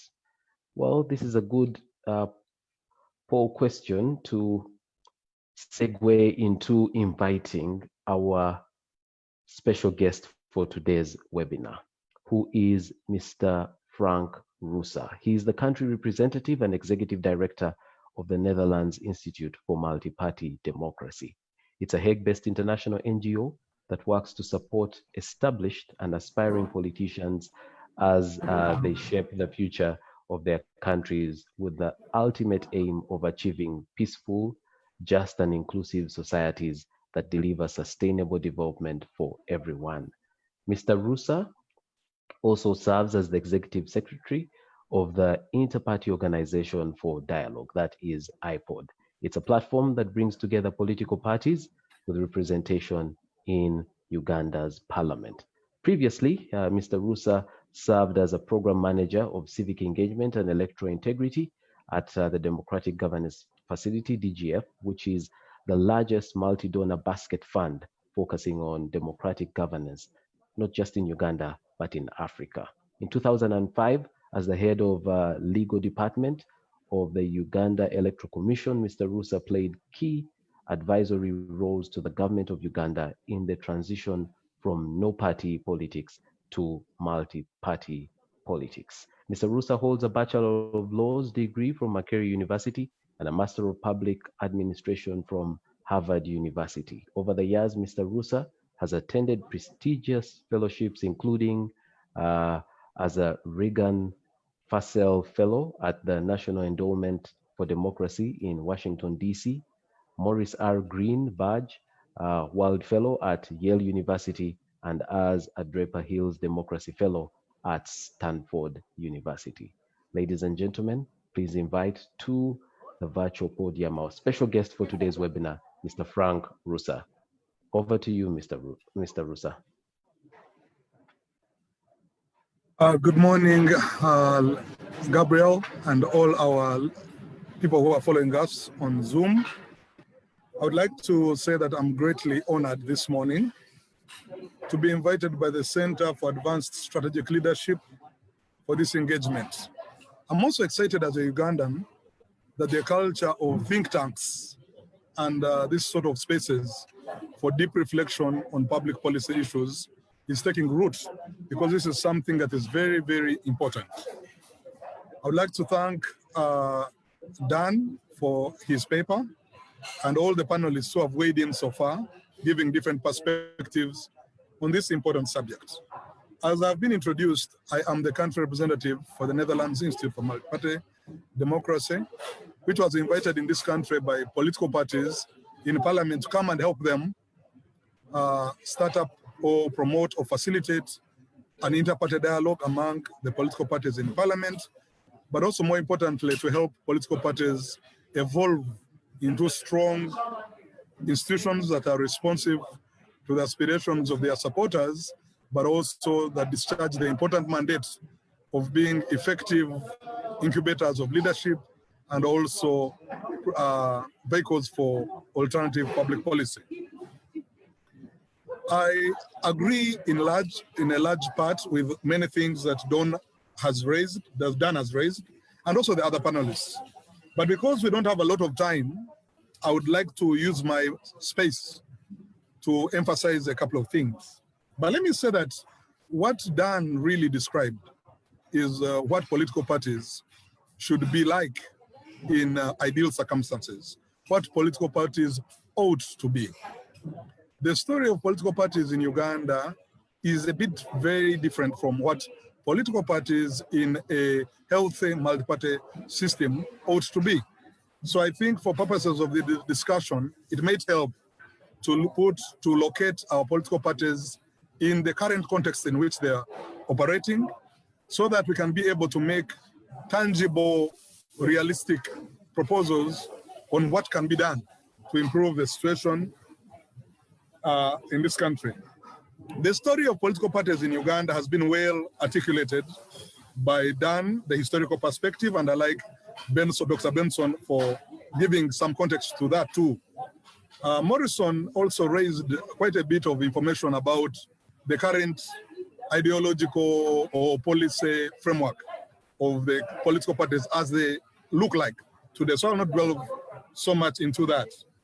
But let me say that the story of political parties in Uganda has one thing that I need to emphasize is that political parties have had a long period in which they were in abeyance. For example, we all know that between 1986 to 2005, political parties were not only in abeyance, but were actively demonized while they were in abeyance as the vehicles responsible for much of the mayhem and instability we faced in the post-independence years. So this whole long history of demonization and abeyance and lack of activity created a bit of a distance between political parties and the population of Uganda, who they are supposed to serve. Now, even after 2005, when through a referendum, of which I was lucky to have been the registrar of sides at the Electoral Commission then, we chose to go back to multi-party system, but for a long time, we continued with the hangover of individual merits, which was a key feature of the no-party political system. But even when the political parties came into operation, it became clear that they were preoccupied with the idea of pursuit of power, alternation of power. Let's remove Museveni so that we take over power and change things in this country. The preoccupation with the idea of tussling it out to get power from the ruling party makes them miss an opportunity of developing robust ideological foundations from which they would have used to be the rallying point of mobilizing for support, which was, in my opinion, a big miss on the part of the political parties. Of course, Morrison raised a very critical issue, which I think we need to focus on, is that the whole goodwill around adoption of multipartyism. In 2005, though we chose to go multi-party by virtue of a referendum, the big question of the day should be how much commitment was the government of Uganda then, and even now, committed to the development of a robust, healthy, multi-party political system. Because if you don't have the goodwill to adopt a multi-party system in its very nature, then it would be wrong to say political parties are not doing well, because one is that political parties should be judged in an environment that allows them to flourish. If the environment is undermining their development, unfair to say they're not doing well because they lack the oxygen to do well. So that is a very important question. Is there goodwill for political parties to develop? Or should we now be advocating for that, for saying that for starters, can we have an appropriate environment to allow political parties to prosper, because political parties have got legitimate roles to play in the story of national development. I think we have a challenge on embracing a democratic culture. We have a challenge of moving away from the demonization of political parties in the past to begin looking at them as legitimate actors, as legitimate partners in national development. And this is one of the things that we are trying to do in IPOD and in the work that we do, to try to promote the belief that despite the fact that political parties are in competition for power, they can actually cooperate as partners in national development. Somebody said here that they could actually be viewed as alternative governments in waiting. This is the attitude, not to treat each other as enemies, but more as partners in national development, as legitimate actors in the democratic process. I need to add that the attitude of the population towards political parties has not been any good also because first of the demonization of the past, but also because of the lack of connection between political parties and the grassroots. Of course, we can complain about lack of organizational capacities within the parties, but let us also not forget about the environment. Today, apart from a few things, political parties cannot really operate apart from the ruling party at grassroots because of legislations like POMA, because of public order management, because of the interaction of the security agencies, and the way they interpret their role vis-a-vis managing political activity. So all that has sort of undermined political parties' ability to do what they're supposed to do. Of course, lack of organization, intra-party organizational capacities, lack of funding, and all these other problems come in. But because of lack of time, let me say that I looked at the recommendations that Dan was suggesting, and I think that I like the idea of dialogue. I have seen so far that there's a lot of possibilities with dialogue. It is possible for people to put Uganda first, if we choose to do that. And if we have a dialogue, I'm both involved in the iPod dialogue and I'm also involved in the national dialogue. I'm part of the steering committee for the national dialogue. But I think that time has come for having a bigger reflection on our political system. Dan talked about political systems, but I think that even the electoral system that we have deserves to be analyzed. This whole thing of first past the post, winner takes all politics, whereby as long as somebody gets 51, we don't care about the thoughts of the 49, is not very helpful in a country like ours. I think the South African model of proportional representation could help us because in a system of proportional representation, every shade of political opinion is accommodated. It is not a winner takes all. And given the diversity and heterogeneity of our country, maybe this is something we should reflect on. And I'm glad that the leaders in the political parties, even including the president of Uganda as chairman of NRM, have accepted to interrogate this question at the inter-party dialogue platforms to say, should we ask ourselves, is our system of winner takes all, first past the post, delivering on the aspirations of our people? Is this what we need to do? Maybe we need to think about that. I also think that the government commitment to multi-party democracy is increasing. Of course, I have to say that in the beginning, public funding was very low, 10 billion per year that was being distributed along the lines of numerical strength, with the NRM taking the lion's share all the time. But through conversations in the Inter-Party Organization for Dialogue, we have managed to get this funding increased from the current 10 billion to about 30 billion, and a willingness to change the formulas and be willing to say, for example, that when it comes to elections, should money be shared equally between all the political parties with representation in parliament. Yesterday, the Honorable Minister of Finance actually clarified that in the next batch of funding, it's going to be shared equally with political parties represented in parliament to try and see if they can help them respond, especially to the challenges of campaigning during COVID times. But the issue of commitment to government commitment to a robust multi-party system cannot be overemphasized. Of course, we are concerned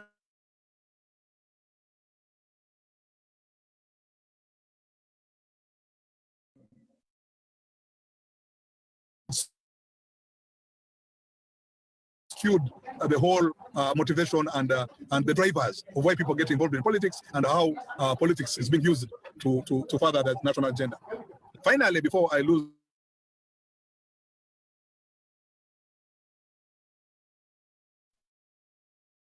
of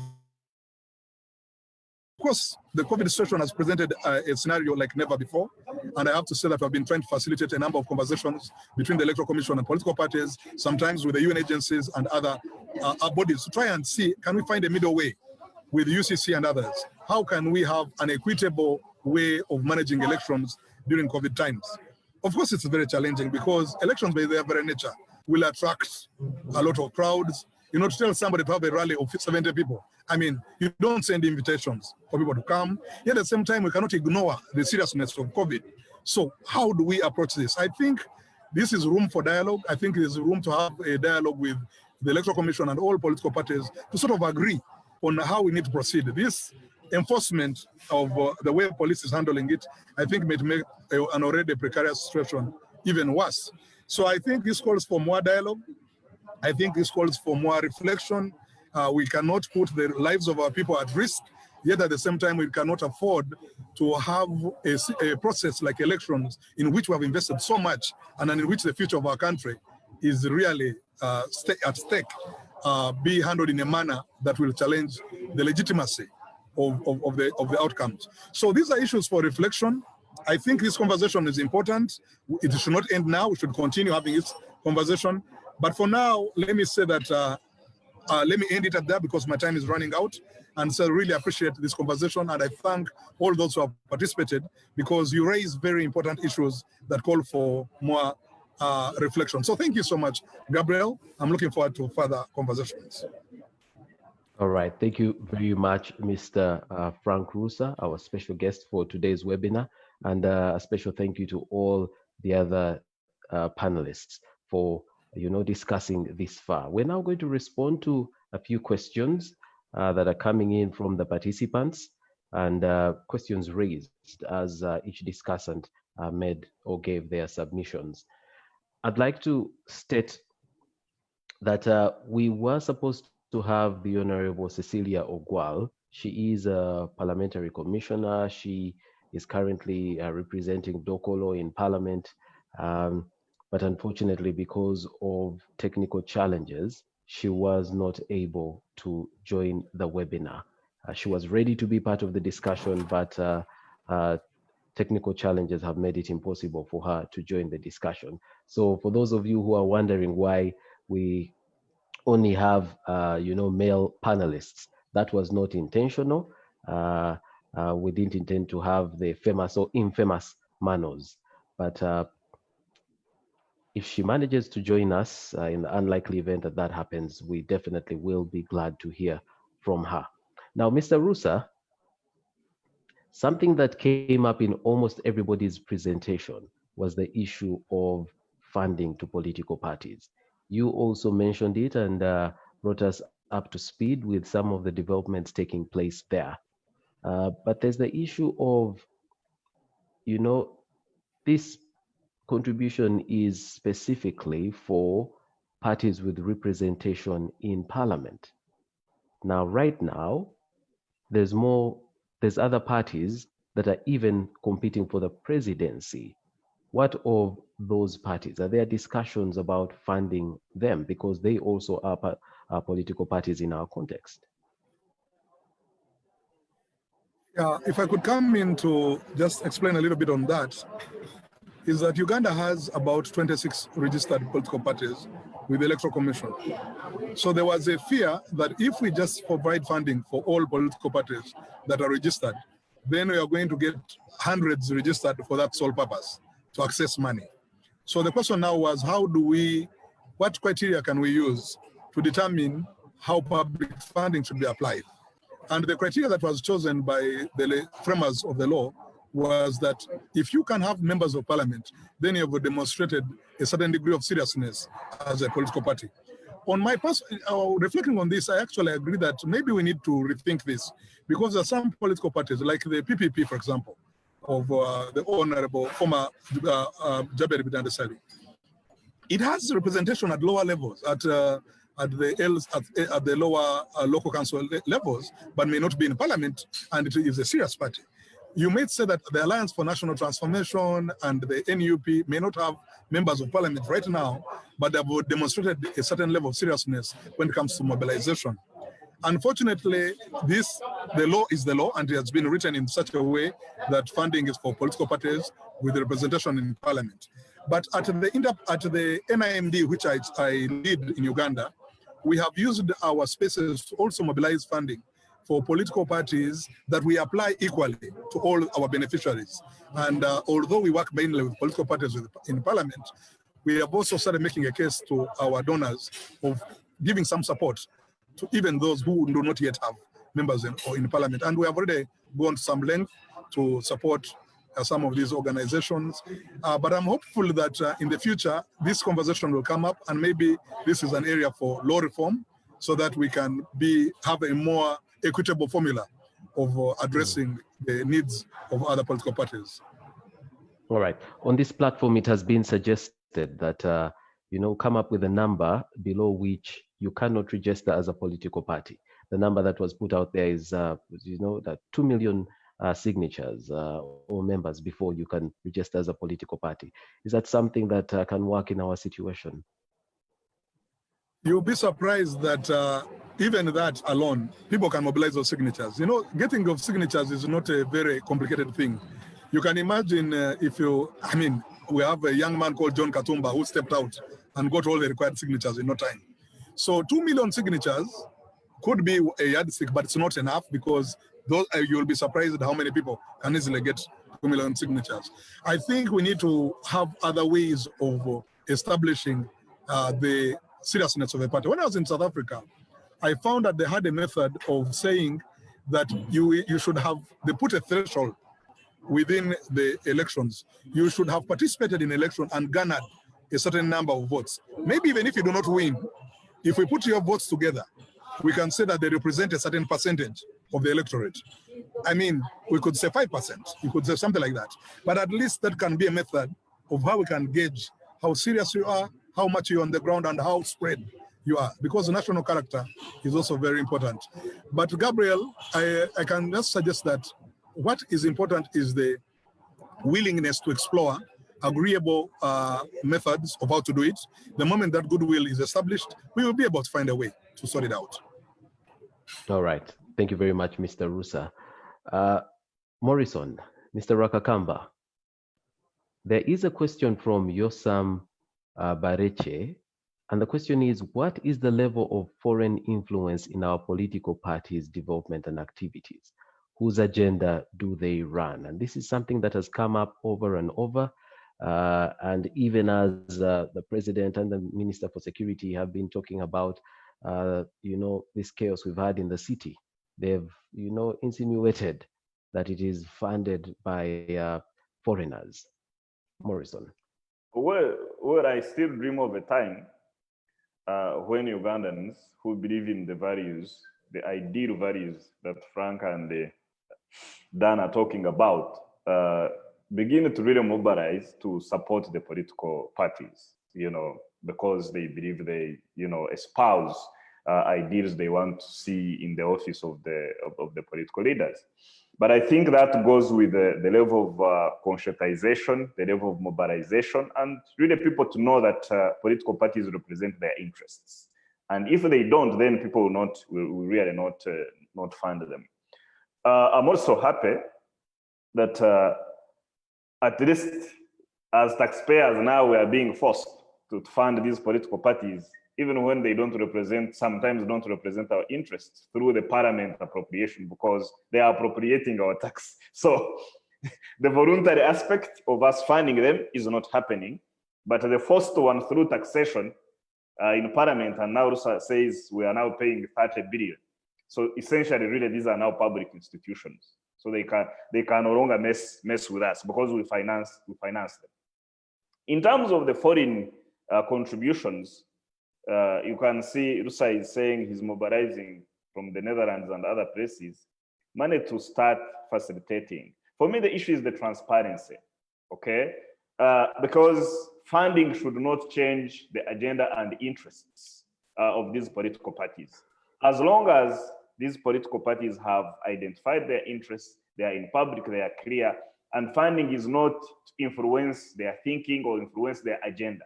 Because you can have a situation, sorry for taking long on this, where somebody funds a political party because they are interested in our oil, or they are interested in our gold, and say, we're going to fund you. If you take over government, you hand over all the oil rights and gold rights to us. So we must therefore have some guidelines and rules, I think, in our law on the terms and conditions for any funding. And I think we don't have that at the moment. Thank you, Morrison. We've also spoken about the issue of the basis on which political parties are formed. And there seems to be an idea that it's hard to locate political parties in Uganda based on certain ideals, certain values, certain ideas. Do you take that same position? Yeah, I mean, not necessarily, because these parties have, had manifestos, they have, their constitutions and values. But I think we should take that with a pinch of salt, because they expose these great ideals: Pan-Africanism, non-sectarianism, nationalism, inclusivity. But I think the operating environment that I think Rusa explained quite robustly, has determined in terms, they operate sometimes away from those values that they expose, but also the issue of personal interest, where people join political parties just as vehicles to acquire political power, is quite problematic. And I think the recent example, which for me was very painful, was see the exodus of people from DP joining People Power stroke NUP, just because they felt that provincially in the central, I think their internal polling and data sets showed them that if you are on the side of Bobi Wine, then you have a chance to go to parliament and perhaps earn a salary or continue some level of contribution. So that shows you that even the people who are in political parties, like those people in DP who you would think they wanted to build a party, they believe in the ideals, but when how to acquire political power at a parliamentary level changed, they all, droves ran to people power. So that's really the dilemma. All right. Dr. Benson, our system at the moment is basically a winner-take-it-all system. There have been suggestions around, rethinking. What's your view on that? Your microphone is still muted, Doctor. Thank you. Excellent. It's definitely not suitable for our own history and political realities. Because if you're trying to build consensus for national development, you cannot afford to marginalize the percentage that has not voted the majority, the party that has come up with the majority, because national development requires all of us.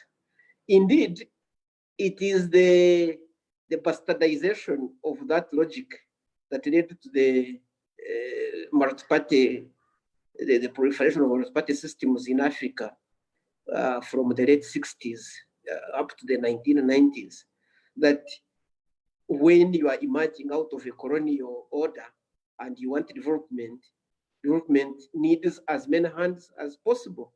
How then, where then is the logic of a party getting 50 plus 1% and 49 plus 99% of the population is not represented by this majority party and therefore does not participate in government? Now, that is more so in our own reality, where the opposition means nothing. The opposition is either hunted down or marginalized, and can only have a token presence in the parliament through the opposition whip, leader of opposition, and so on. But on the ground, if you are not the ruling party, you are nothing. It cannot work. And I agree with Lusa about the South African experiment, which one could look at. But the same has been practiced elsewhere. As long as we practice the politics of aping, because America does it like this, so we do it like this, we will not go very far. We need very innovative approaches to representation and to political governance. Yeah, that's my view. Thank you, Doctor. You bring in the role of the opposition parties in parliament. And, even in the paper, their role was spoken about in relation to, heading the accountability committees and what have you. Is there a way in which the role of those political parties in parliament can be strengthened so that they make the contributions that largely have been spoken about on this webinar? You see, Gabriel, I'm not a believer in too much of legal engineering, trying to use the law to achieve political consequences. At the end of the day, what will make a real difference is when the society itself develops, transforms to cultures which recognize the role of the opposition, which recognize the rights of minorities. Because you see, liberal democracy, which is what we pretend to apply, is not just that I have won the election, therefore I have the right to dictate what happens in the country. Because you've won, you form a government, but you respect the rights of those who have not won. Now, that is the direction. Of course, you could have a law which allocates the opposition more roles, but that's more of engineering. And the history shows us that it does not go far.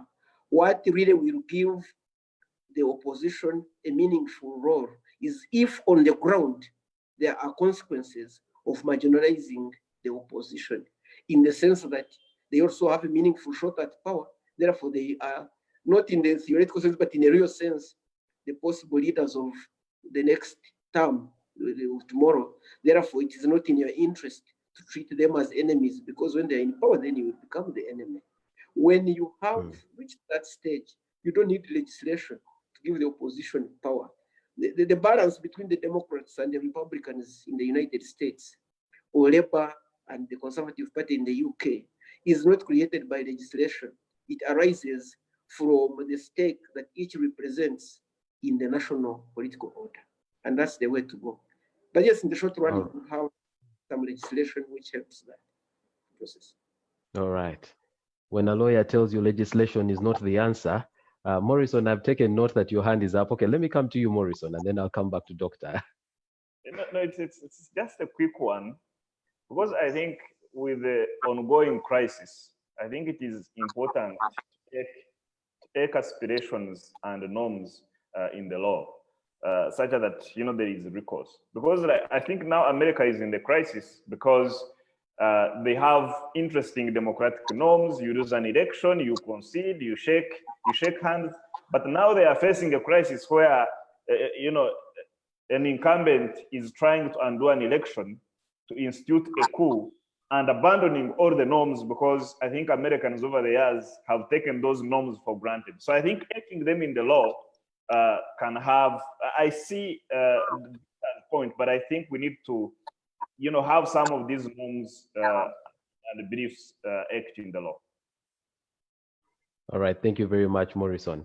I was resisting the temptation of making any reference to what's happening in America. Now Morrison has taken my mind there, but let me continue to resist it. Doctor, do you have any comment in relation to what Morrison has just said? Yes, just to say that, lest I be misunderstood, I of course believe in the capacity of a nation to use the law to redress certain imbalances or injustices or inadequacies. All I was saying is that, yes, that is there and it works. Indeed, it is working. But in the long run, the law only tells you half the story. That's really the theme. It's not that the law is useless, but it gives you only half the story in the long run.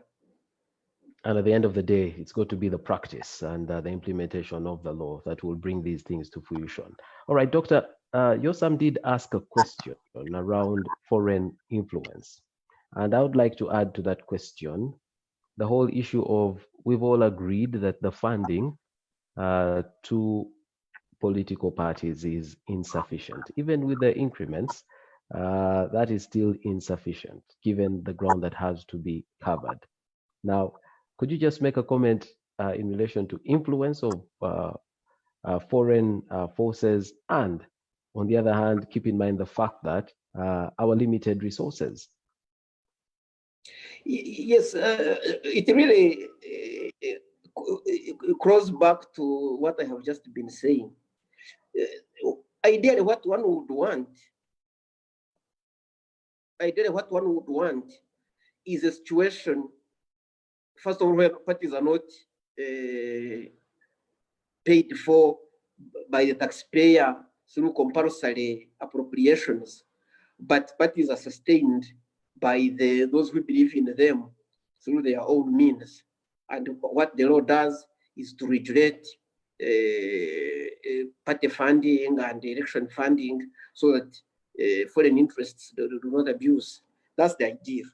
But having said that, you, in the modern era, cannot stop outsiders from taking an interest in your politics. So to agree with Morrison, if it is done transparently, the way the donors represented by, I think, Mr. Rosa, do it, there is no problem with that. It's done in a fair way and a transparent manner. But you cannot rule out, of course, those who don't wish you well, trying to interfere in your politics. And one way would be through funding. Your responsibility as a people is to fight the foreign influence that is negative, and as a government. But it will always be there because people may not wish you well. You can't avoid that. All right. Thank you very much, Doctor. Thank you, Doctor. We're going to come back to you because there are questions that have been raised to you on Facebook.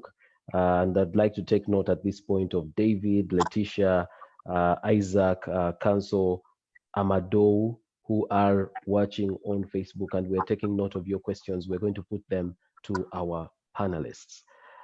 I'd like to go to Mr. Navasa. Mr. Navasa, when Dr. Was submitting earlier on, he did talk about the reality of political parties and, the fact that they are not fashioned to thrive or to operate in times of uncertainty, like the times we find ourselves in.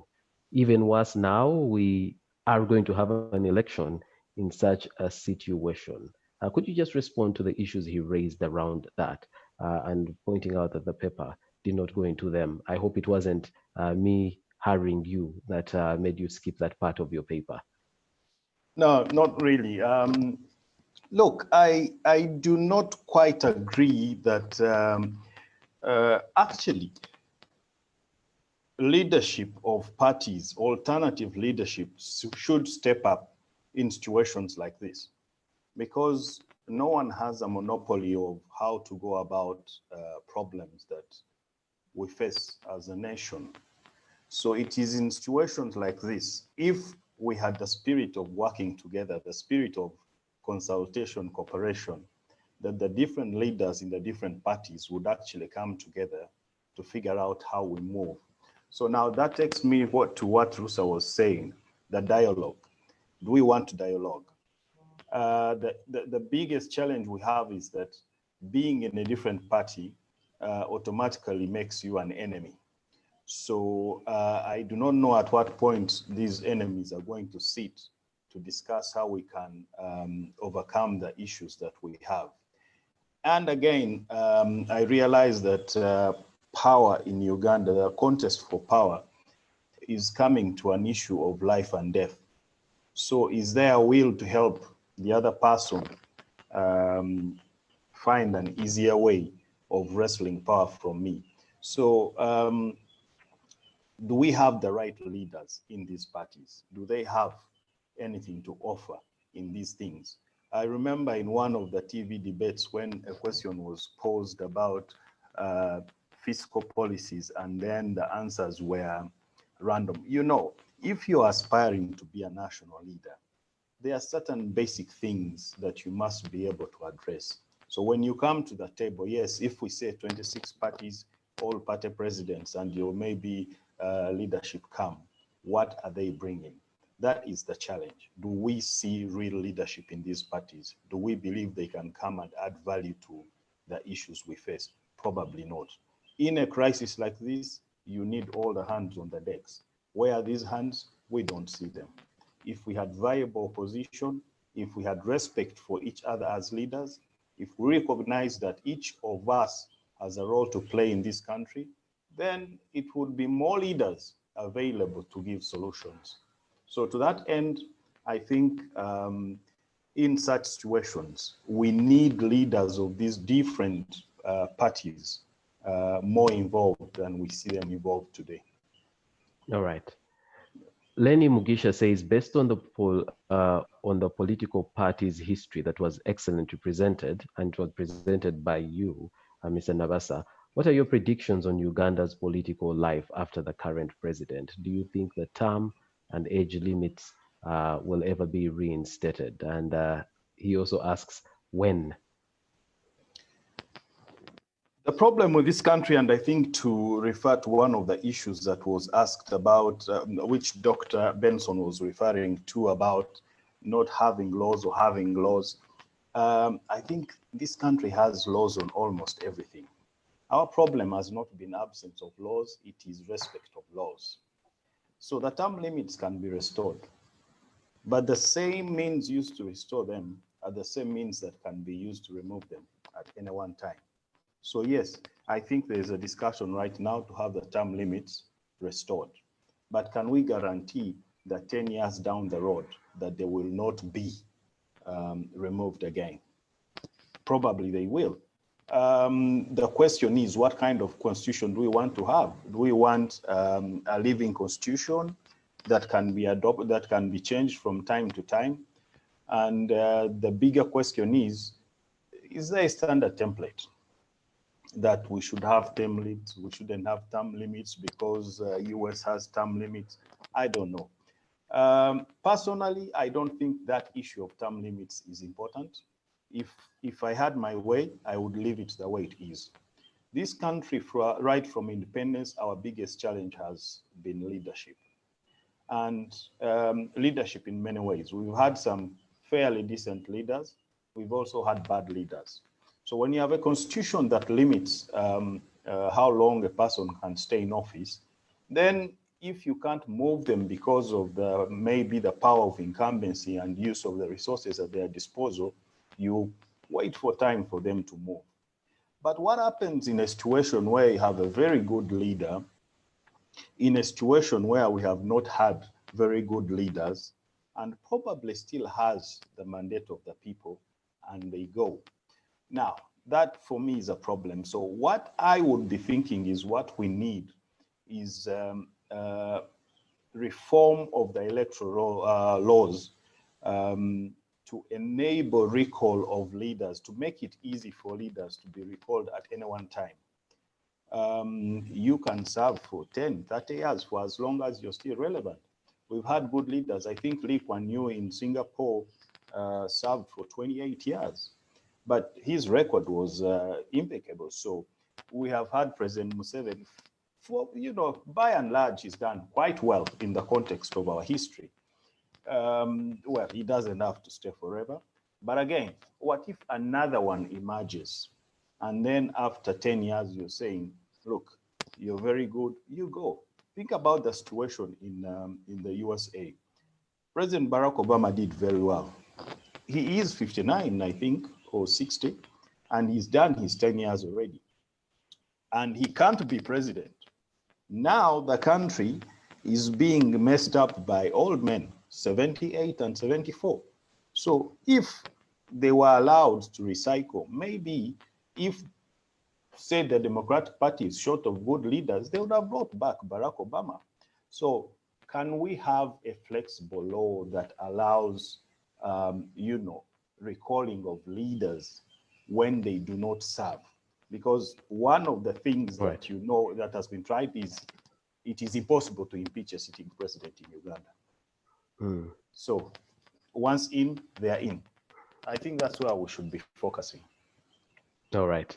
Impossible to impeach a sitting president. I'm sure many people don't know that when the Constitution was amended to remove the term limits, the right to recall a member of parliament was also tampered with, and you can only recall your member of parliament under the movement system of government. and yet we are moving at that point to a multi-party system of government. Yes, all right. Dr. Benson. Yep.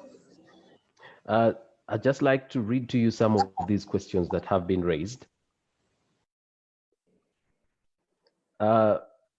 Omuitira Isaac Chatoko says, Dr. Benson, what's your take about the idea that some political parties in Uganda are born out of the need to remove President Museveni, but not necessarily any national agenda? Then Chartered Council Amadou says, sometimes I find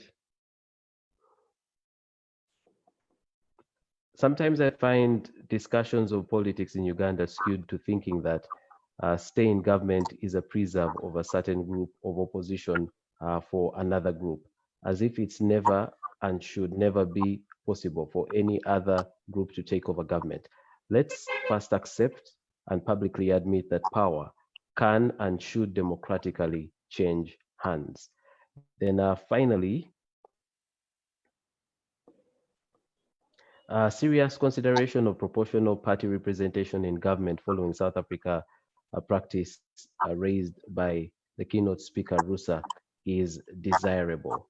Then somebody said, excellent presentation from Dr. Benson. Is it tenable to have elections in the middle of a pandemic like COVID-19?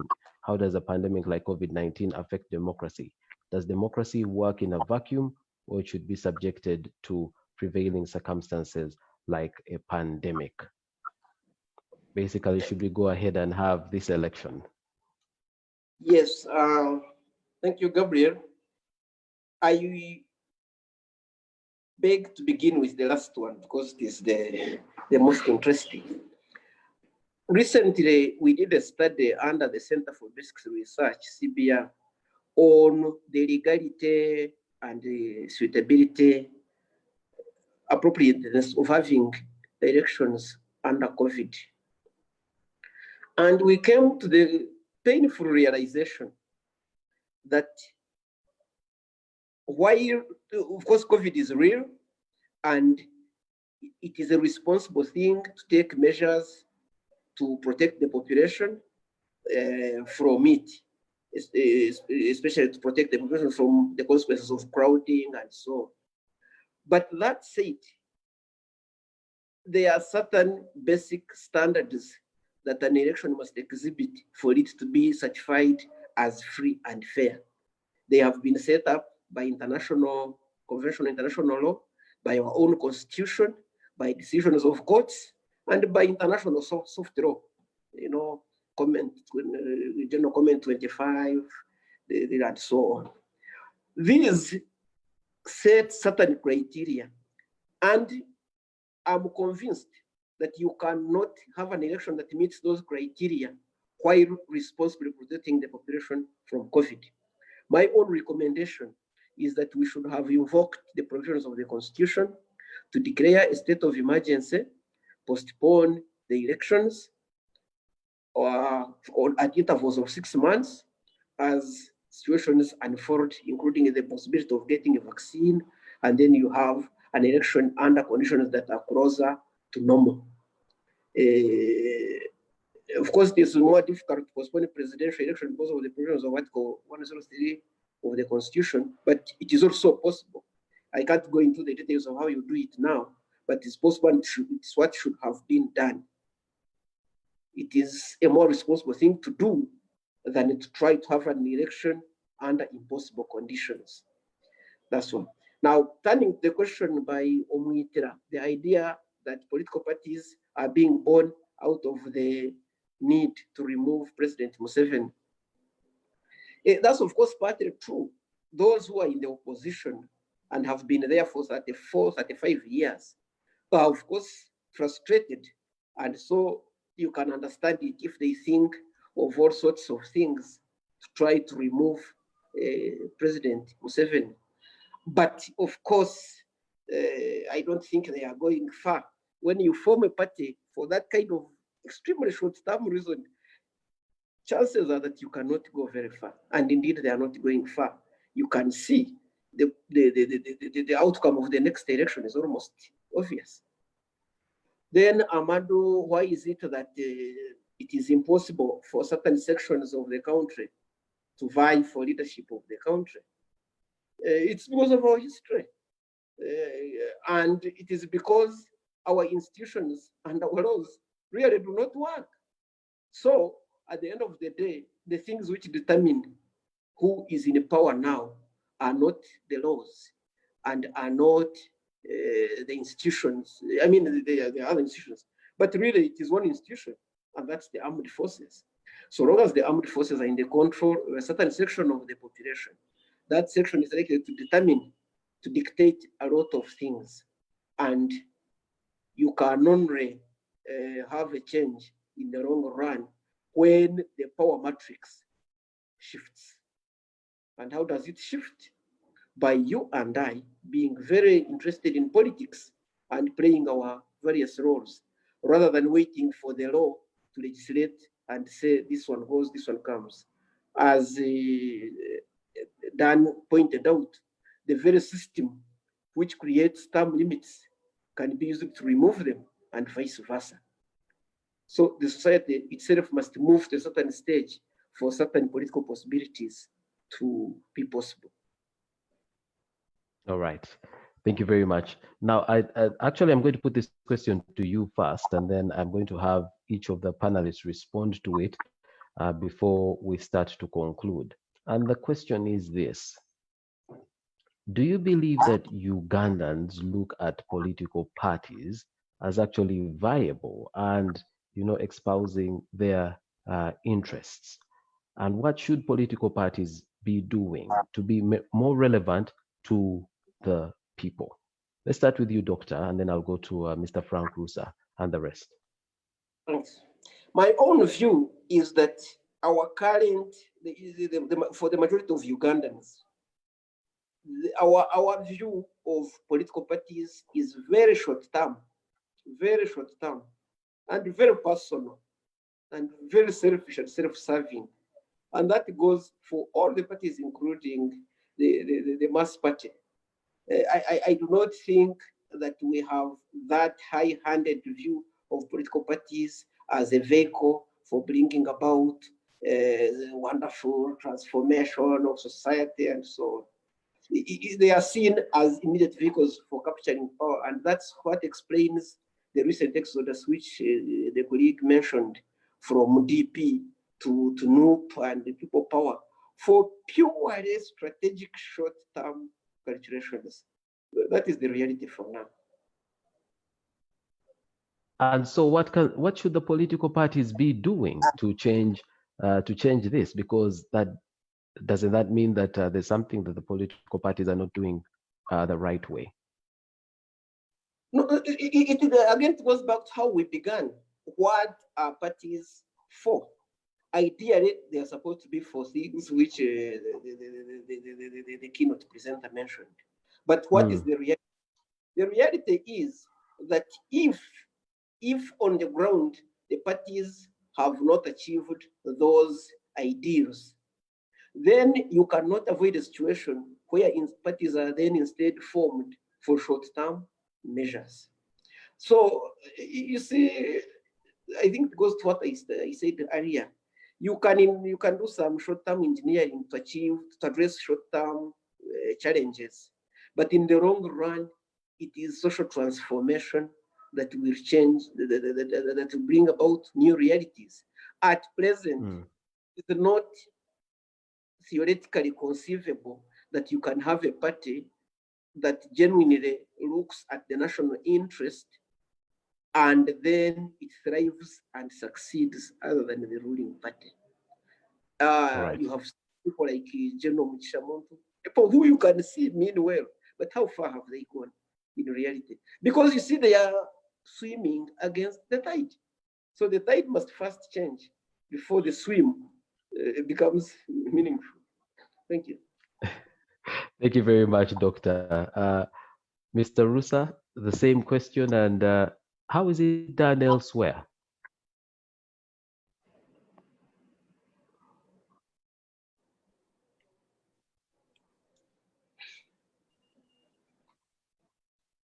Frank, did you hear me? I neither have your video nor your audio.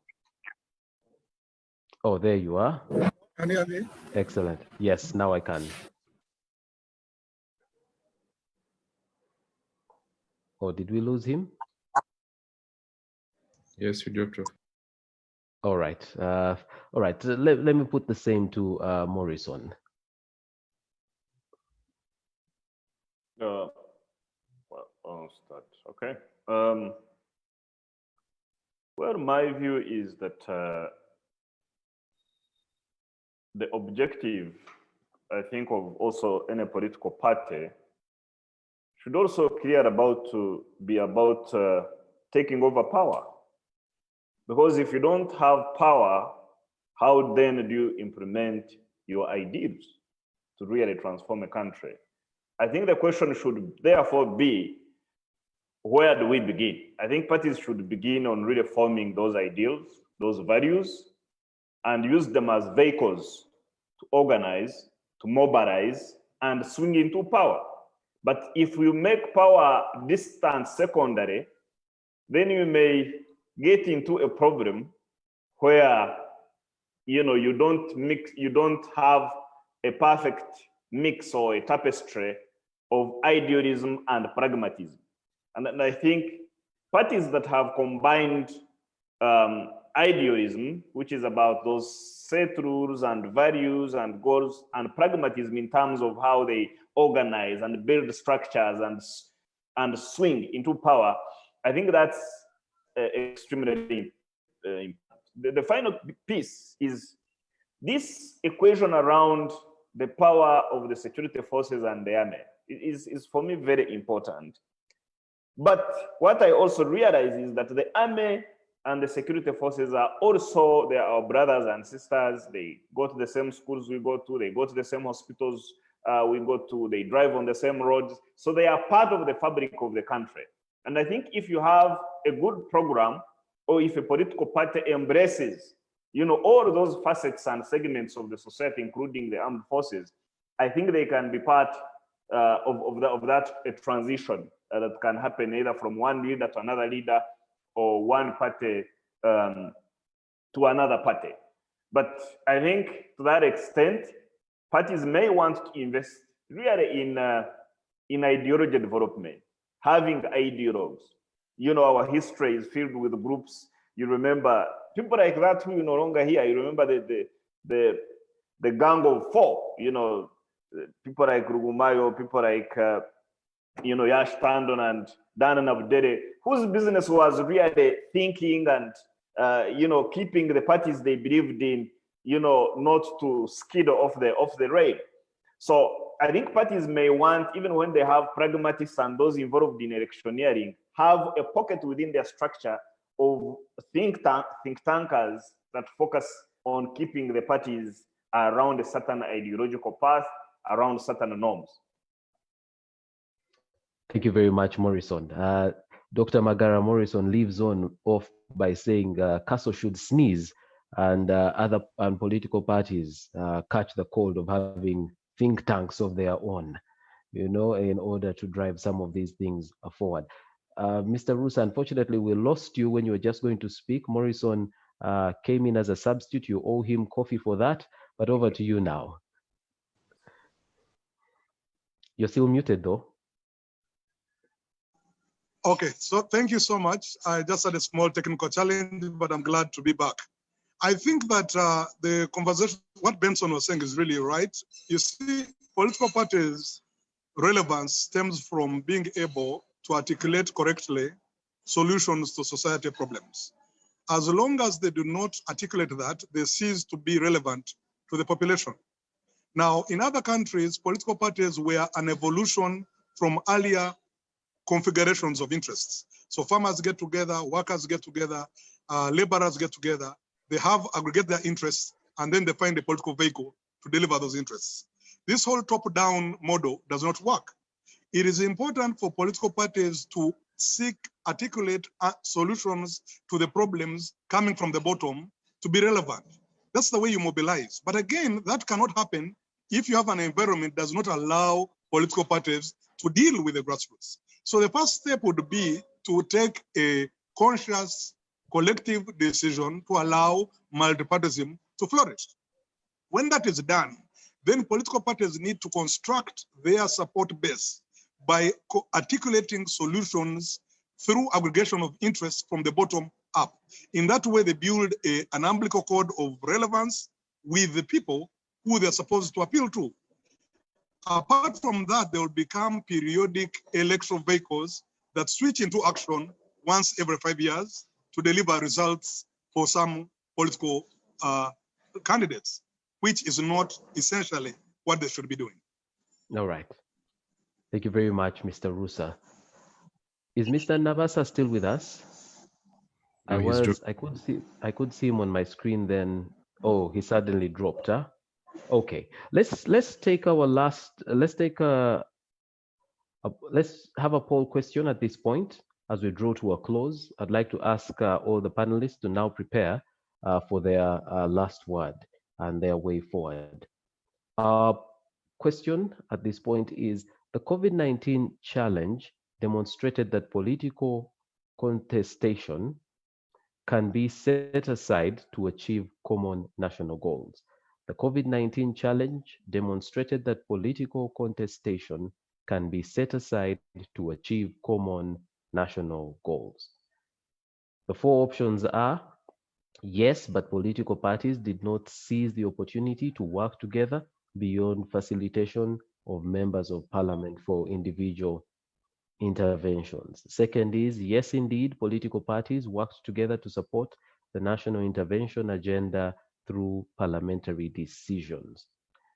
Third option: yes, but it was more a function of the speaker's leadership than deliberate cooperation among political parties.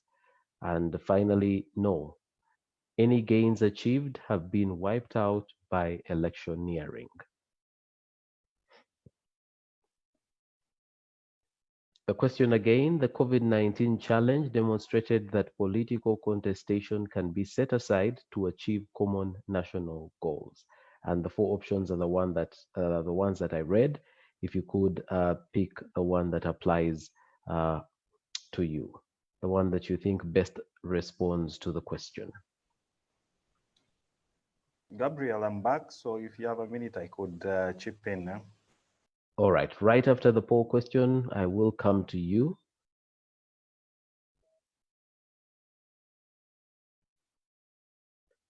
Okay,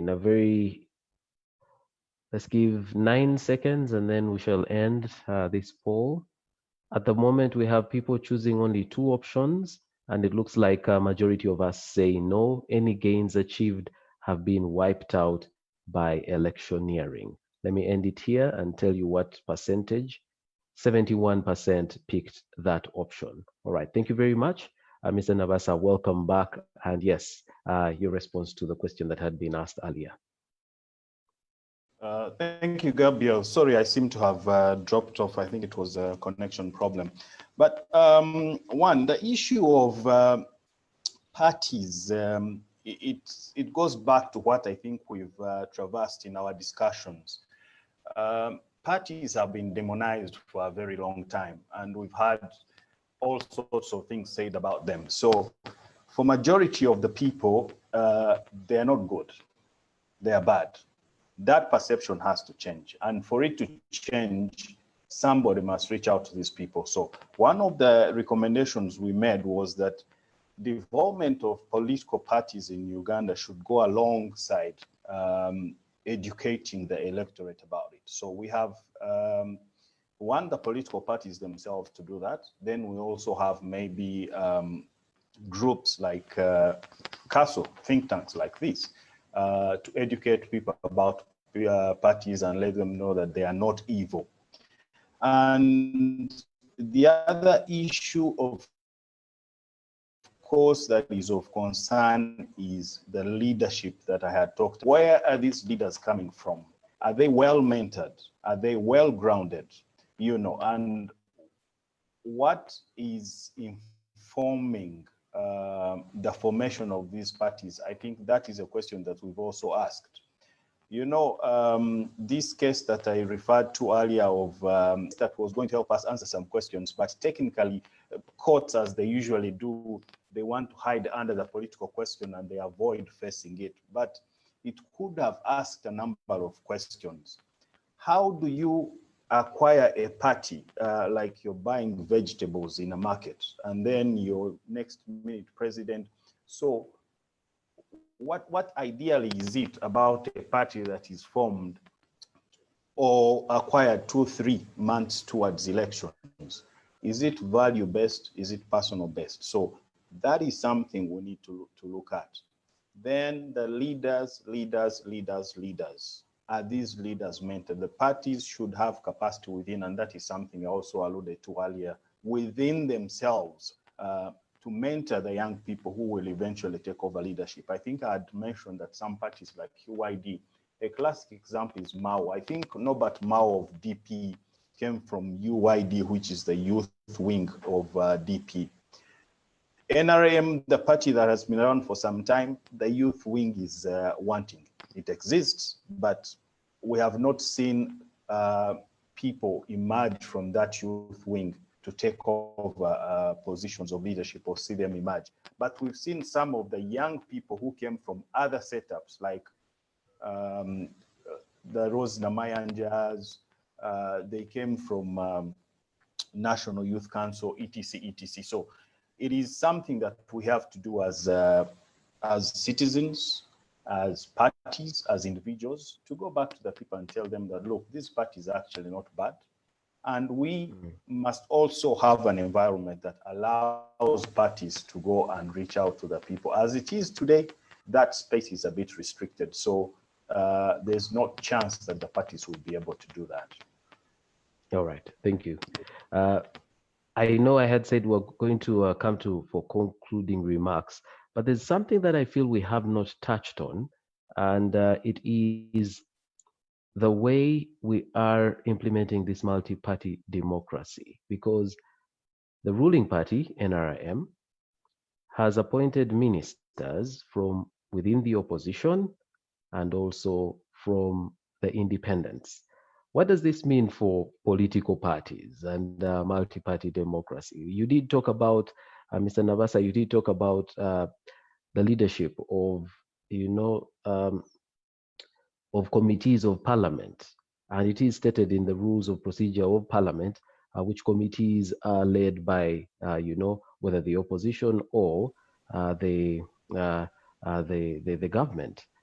And yes, you have committees that should be headed by the NRM being headed by independents. And, that mix, we have a vice chairperson who is from an opposition party, he's vice chair of a committee that should be headed by the NRM.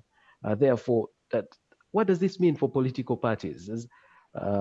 Let's start with you, Mr. Navasa. Thank you, Gabriel. I think, again, that is something we actually touched on. Maybe not in detail, but the issue of independence, let me start with independence, because independents now have more representation, for example, in parliament than all parties combined. Why are people running? All opposition parties combined, yes. Yes. So why do we have people choosing to run as independents as opposed to running under particular parties? Of course, we have some running away from failed internal party democracies. So when they lose, they run as independent, but majority of them are choosing to play it safe. But it will also point to the fact that maybe the parties don't represent their interests. And then it comes to the issue that you raise. The president appoints in his cabinet people from opposition. When he recently appointed the Minister of State for the Elderly, the lady who was in KCCA, the president said that it was a big catch from DP. So it's as if it's a game of, let me weaken you by getting people from here. Now, what it simply means is that people are joining parties not based on principle. It is based on where do I benefit most. You will see that the issue now, like I think many of these 26 party leaders just want to be called president, or maybe to be called for those iPod meetings, and then they will be seen on TV. So if you're a DP member and you convince DP is a party that stands for the values that you believe, why would you accept to take a position in a government that you have been opposing? Same goes for Honorable Betty Camille, from Federal Alliance moving to NRM. So are we caught in the trappings of the benefits that come with positions as opposed to values that we are pursuing? It is, if we are to have multi-party politics, this whole thing of running, we had an exodus, as already mentioned, of members of DP to NAP. And again, I had an interview of, I think, Honorable, the lady MP Mukono. Honorable Namboze. Namboze. You know, in one of the interviews, she said that she is there temporarily, and when things are okay in DP, she will come back. Now, that gets you thinking, what is motivating people to do this? And why are people where they are? So the simple issue is that we don't have principled politicians. We only have people who are looking for survival and the benefits. All right. They just want to be in parliament. So if NUP is going to take me there faster, let me go to NUP. What NUP stands for, I don't care. That is very dangerous. So maybe we need to have, now we need to get back to our laws again and see if you change party, what is the implication? All right. Okay. Our law is clear on that, especially if you're a member of parliament and you cross what's it called? You cross to the other side. Of course, they have to wait 3 months when safe. So you see the crossing happen when it can't be challenged. But, all right. Yes, that's for those ones. But you know, we have a member of the UPC that sits on the government side as a minister. She is elected to be in parliament. The minister for Kampala is in parliament as a UPC member, but sits on the government side. But anyway, this could take us on and on, but we need to be bringing this to a close. I'd like now to come to each of the panelists for their final word. And yes, you can touch on the question that I just raised as you give your final word. Let's begin with Morrison.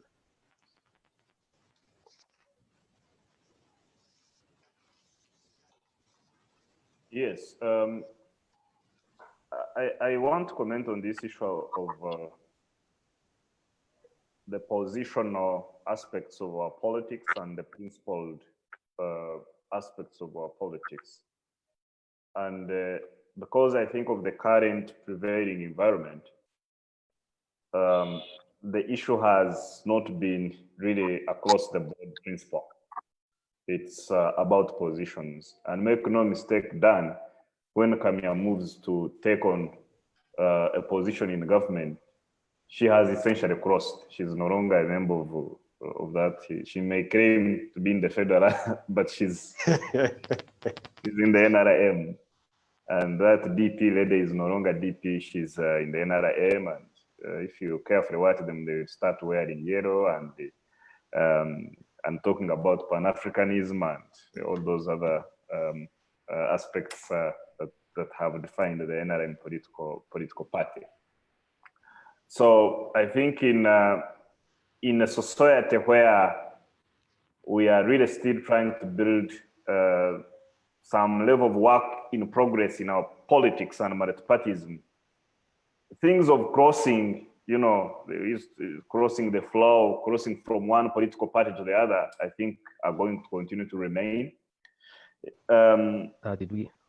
And I think even in religiosity, things are happening. People are moving from Protestantism and Anglicanism to these other new mushrooming and upcoming, I think, Pentecostal movement. So that, and I think that human freedom should not necessarily be chastised. If you can no longer feel welcome in the NRM, then perhaps you can go to ANT, or you can go to the FDC, or you can go to Chisoboka. So I think that human political parties should build systems, but those systems should allow those who cannot, whose views have changed, or who feel comfortable in a different space, should really be allowed. Should be allowed. So you can be center right today, then you move into the center, or even become a right winger, as long as so for positions changing as humans metamorphose, it shouldn't be a problem. But parties and their values, in my view, are the ones that should again be anchored in some level of stability, while forward-looking and while also changing the ideology with new ideas that come, whether it is climate change, environment, and other technology and other issues that may not have been part of their story. Yeah, so really finally, I want to thank you for this conversation. I think this is my last piece, and to congratulate CASO for this. And that happy that whatever has been discussed is going to be put into a compendium and shared across the board. And yes, let's keep working on this project of democracy. Thank you very much, Morrison. Thank you. Much appreciated. Dr. Benson? Yes, thank you, Gabriel. My concluding position is this, that the bottom-up growth of political parties is what is desirable and is what is sustainable. And that's what everybody should work towards. This idea of parties or party leaders descending on the people from above, like angels or people or demons, and prescribe and creating parties, and then you create a party first and then look for fellowship after, is not sustainable. It takes us nowhere. However, a peaceful bottom-up growth of parties is not possible in a situation where the right freedom of assembly, association, and expression is severely emasculated. That's the reality. There can't be a natural growth of a party emerging out of the population when people cannot express themselves, cannot assemble, cannot associate in a genuine way. So in such a situation where those freedoms are lacking, you can only inevitably have parties which are formed for purely tactical short-term considerations. And that is the reality. However, this people power phenomenon should send people thinking. There are aspects, serious aspects of the people power phenomenon which show something emerging at the grassroots, and then the politicians seizing on it, seizing on a groundswell of feelings at the grassroots, and then steering them. That can easily be a starting point of a future bottom-up party, if it is nurtured. But it can also be abused by politicians to capture power, you know. So the way forward then is for think tanks, and that's the relevance principle of today's activity and of CASO as a think tank. The think tanks would help to nurture those cultures we've been talking about and spread them in the grassroots, so that when parties emerge, they emerge out of the genuine needs of the people and have ideological directions. It is for that reason that I thank the conveners of today's occasion for giving me an opportunity to be part of this, because these kind of occasions are the way to go in the long run. I thank you. Thank you very much, Doctor. Mr. Nabasa? Thank you, Gabriel. One, I think, let's follow the law. The Constitution allows freedom of association, expression, assembly. We have a specific law on how parties should operate. Let's make sure that they follow the law. We cannot have parties grow in an environment where they are restricted. let them be able to move and do what they have to do. But that said, I also strongly feel that we should find ways and means of capping the number of parties. We cannot have 26 groups running around this country saying different things, whatever they wish to say.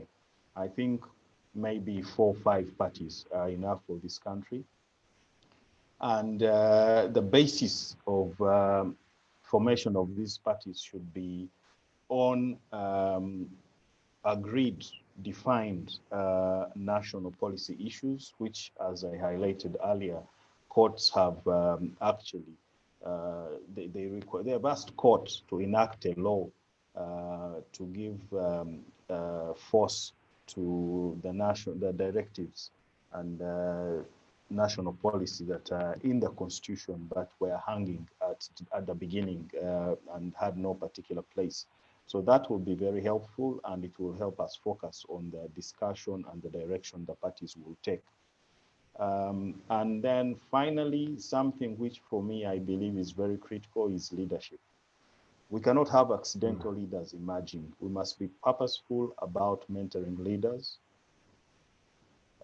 in different areas that we have, whether it is think tanks like this, or the existing political parties, or it is a government, a sitting government. We must be purposeful about identifying leaders, mentoring them, so that we have people leading these parties with a clear sense of direction and national interests at heart. Thank you once again, Castle, for inviting me, my colleagues, the panelists. It was wonderful, a very good engagement. I hope we can do this quite often as we try to shape this country to be what we want to be, for God and my country. All right. Thank you very much. Our special guest, Mr. Frank Rusa. Thank you so much. I must say, I've really enjoyed this conversation. But let me say that political parties are really the gatekeepers of democracy and social stability. We have seen in many places around the world, especially in South America, when countries were faced with a serious crisis, strong political parties working together were able to bring the situation to order. I know that many times strong charismatic personalities, visionaries, may come into play a big role at a certain point in the histories of various nations. However, in as much as strong visionary personalities are important and play a big role, institutions that work can be better in safeguarding the future aspirations of countries. I think we need to look at political parties as institutions that can be the incubators of the stability of our future. I think political parties that talk to each other, political leaders that treat each other as respectfully, as legitimate political actors, may help in times of crisis when we need to resolve and solve and mitigate possible problems. Our country right now is faced with a big challenge. Sometimes I wonder what the post-2021 situation would look like. But I am hopeful that whatever happens, we can have our political leaders talking to each other and putting Uganda first, because this country shall be here even after all these politicians have left. We need to think about our country seriously, and this calls for a deliberate attention and respect, really, humility to understand that we are all actors and we're all working for our country. Let me finally say that I want to celebrate and thank you so much for the think tank idea. I spent a lot of time, quite a bit of time in the US, and I know that in the US, think tanks play a very big role to shaping public policy. The idea of think tanks is very important because we need to sometimes go deeper into stuff and analyze things and think about them objectively. I think CASO is doing the right thing, and I feel very privileged that you thought about inviting me as a special guest. I've benefited a lot, I have learned a lot, and I really hope that what we've discussed can be picked up for the benefit of our country. May God bless our country. Thank you so much. Thank you very much, Mr. Rusa. and all our panelists. I would like us to have our final poll question. Don't worry, it's going to take only a minute. If we could launch that final poll question. There it is. And it says, to what extent do you think voters understand and take into account political party manifestos in their decision-making process?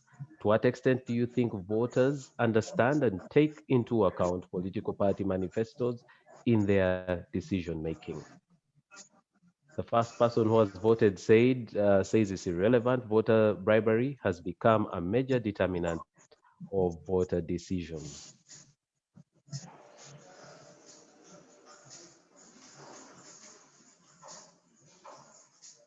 I'm only allowing this for a minute, so we have 20 more seconds.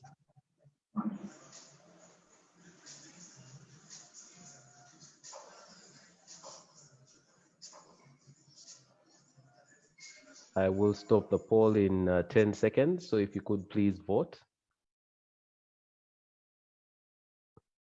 Okay, excellent. This was a close one. The three options, actually all three options tied at 33%. And the three options are very little.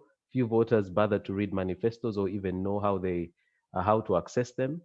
The other option is irrelevant. It is the personal attributes of candidates and not their manifestos that appeal to voters. And finally, that their irrelevant voter bribery has become a major determinant of voter decisions. I don't think we've ever had a situation like this where three options get equal peak, 33% for each of them. All right, thank you very much, our panelists and everybody that logged in for this webinar.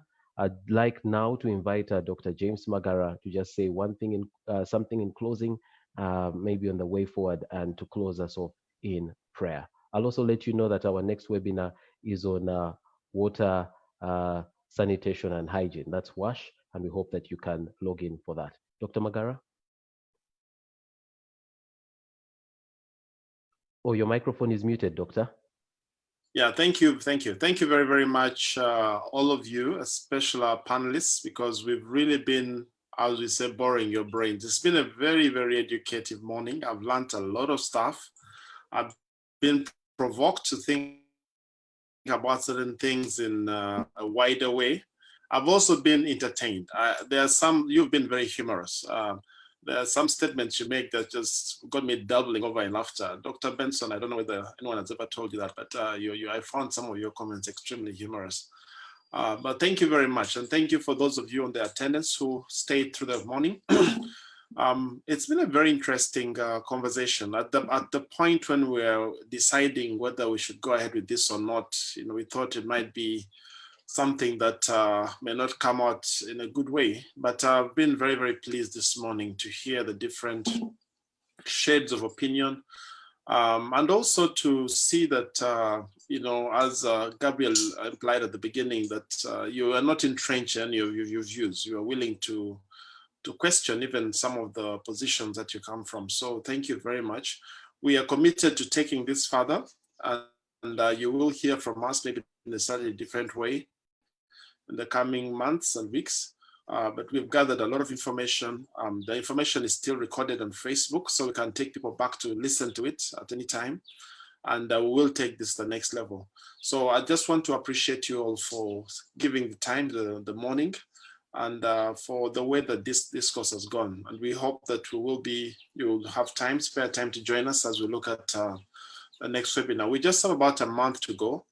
After the WASH webinar, we'll look at international relations. Then we shall look at Vision 2040 and the impact on the pandemic on Vision 2040 before we have a final session that concludes the Thrive series. And so we would really ask you to be our guests in the time that is ahead. So I'll now lead in a closing prayer as we get on the rest of our day. Let's pray. Lord, thank you so much for the very many ideas that have been articulated this morning. And we pray for our country. In our national anthem, we always sing, we lay our future in your hands. We do pray that you will help our country stabilize. We pray that you help our country make choices, political choices that will lead us to safe places. We ask that as we go through these elections, the coming weeks, and even beyond the elections, we ask that your guiding hand will move this direction, the direction of our country towards the right direction, beyond what any man or woman would desire, but what you desire yourself. And we do pray that discourses like this will continue, and we'll learn how to speak to each other in a civil way and choose what is best for the next generation. Bless the rest of this weekend, and we pray a very special blessing on our panelists this morning, and pray that you will expand their knowledge even further and sharpen their thinking. In Jesus' name we pray. Amen. Amen. Thank you very much, Thank Dr. you. Magara. Thank you, everyone, for participating. We continue next week, and you've been told how many weeks we have left. We spoke a lot about think tanks. We did a webinar on think tanks. You might want to look for it if you missed it. It really will contribute quite a bit to what you already know about think tanks and their roles. Thank you very much. Until next time, goodbye and God bless you.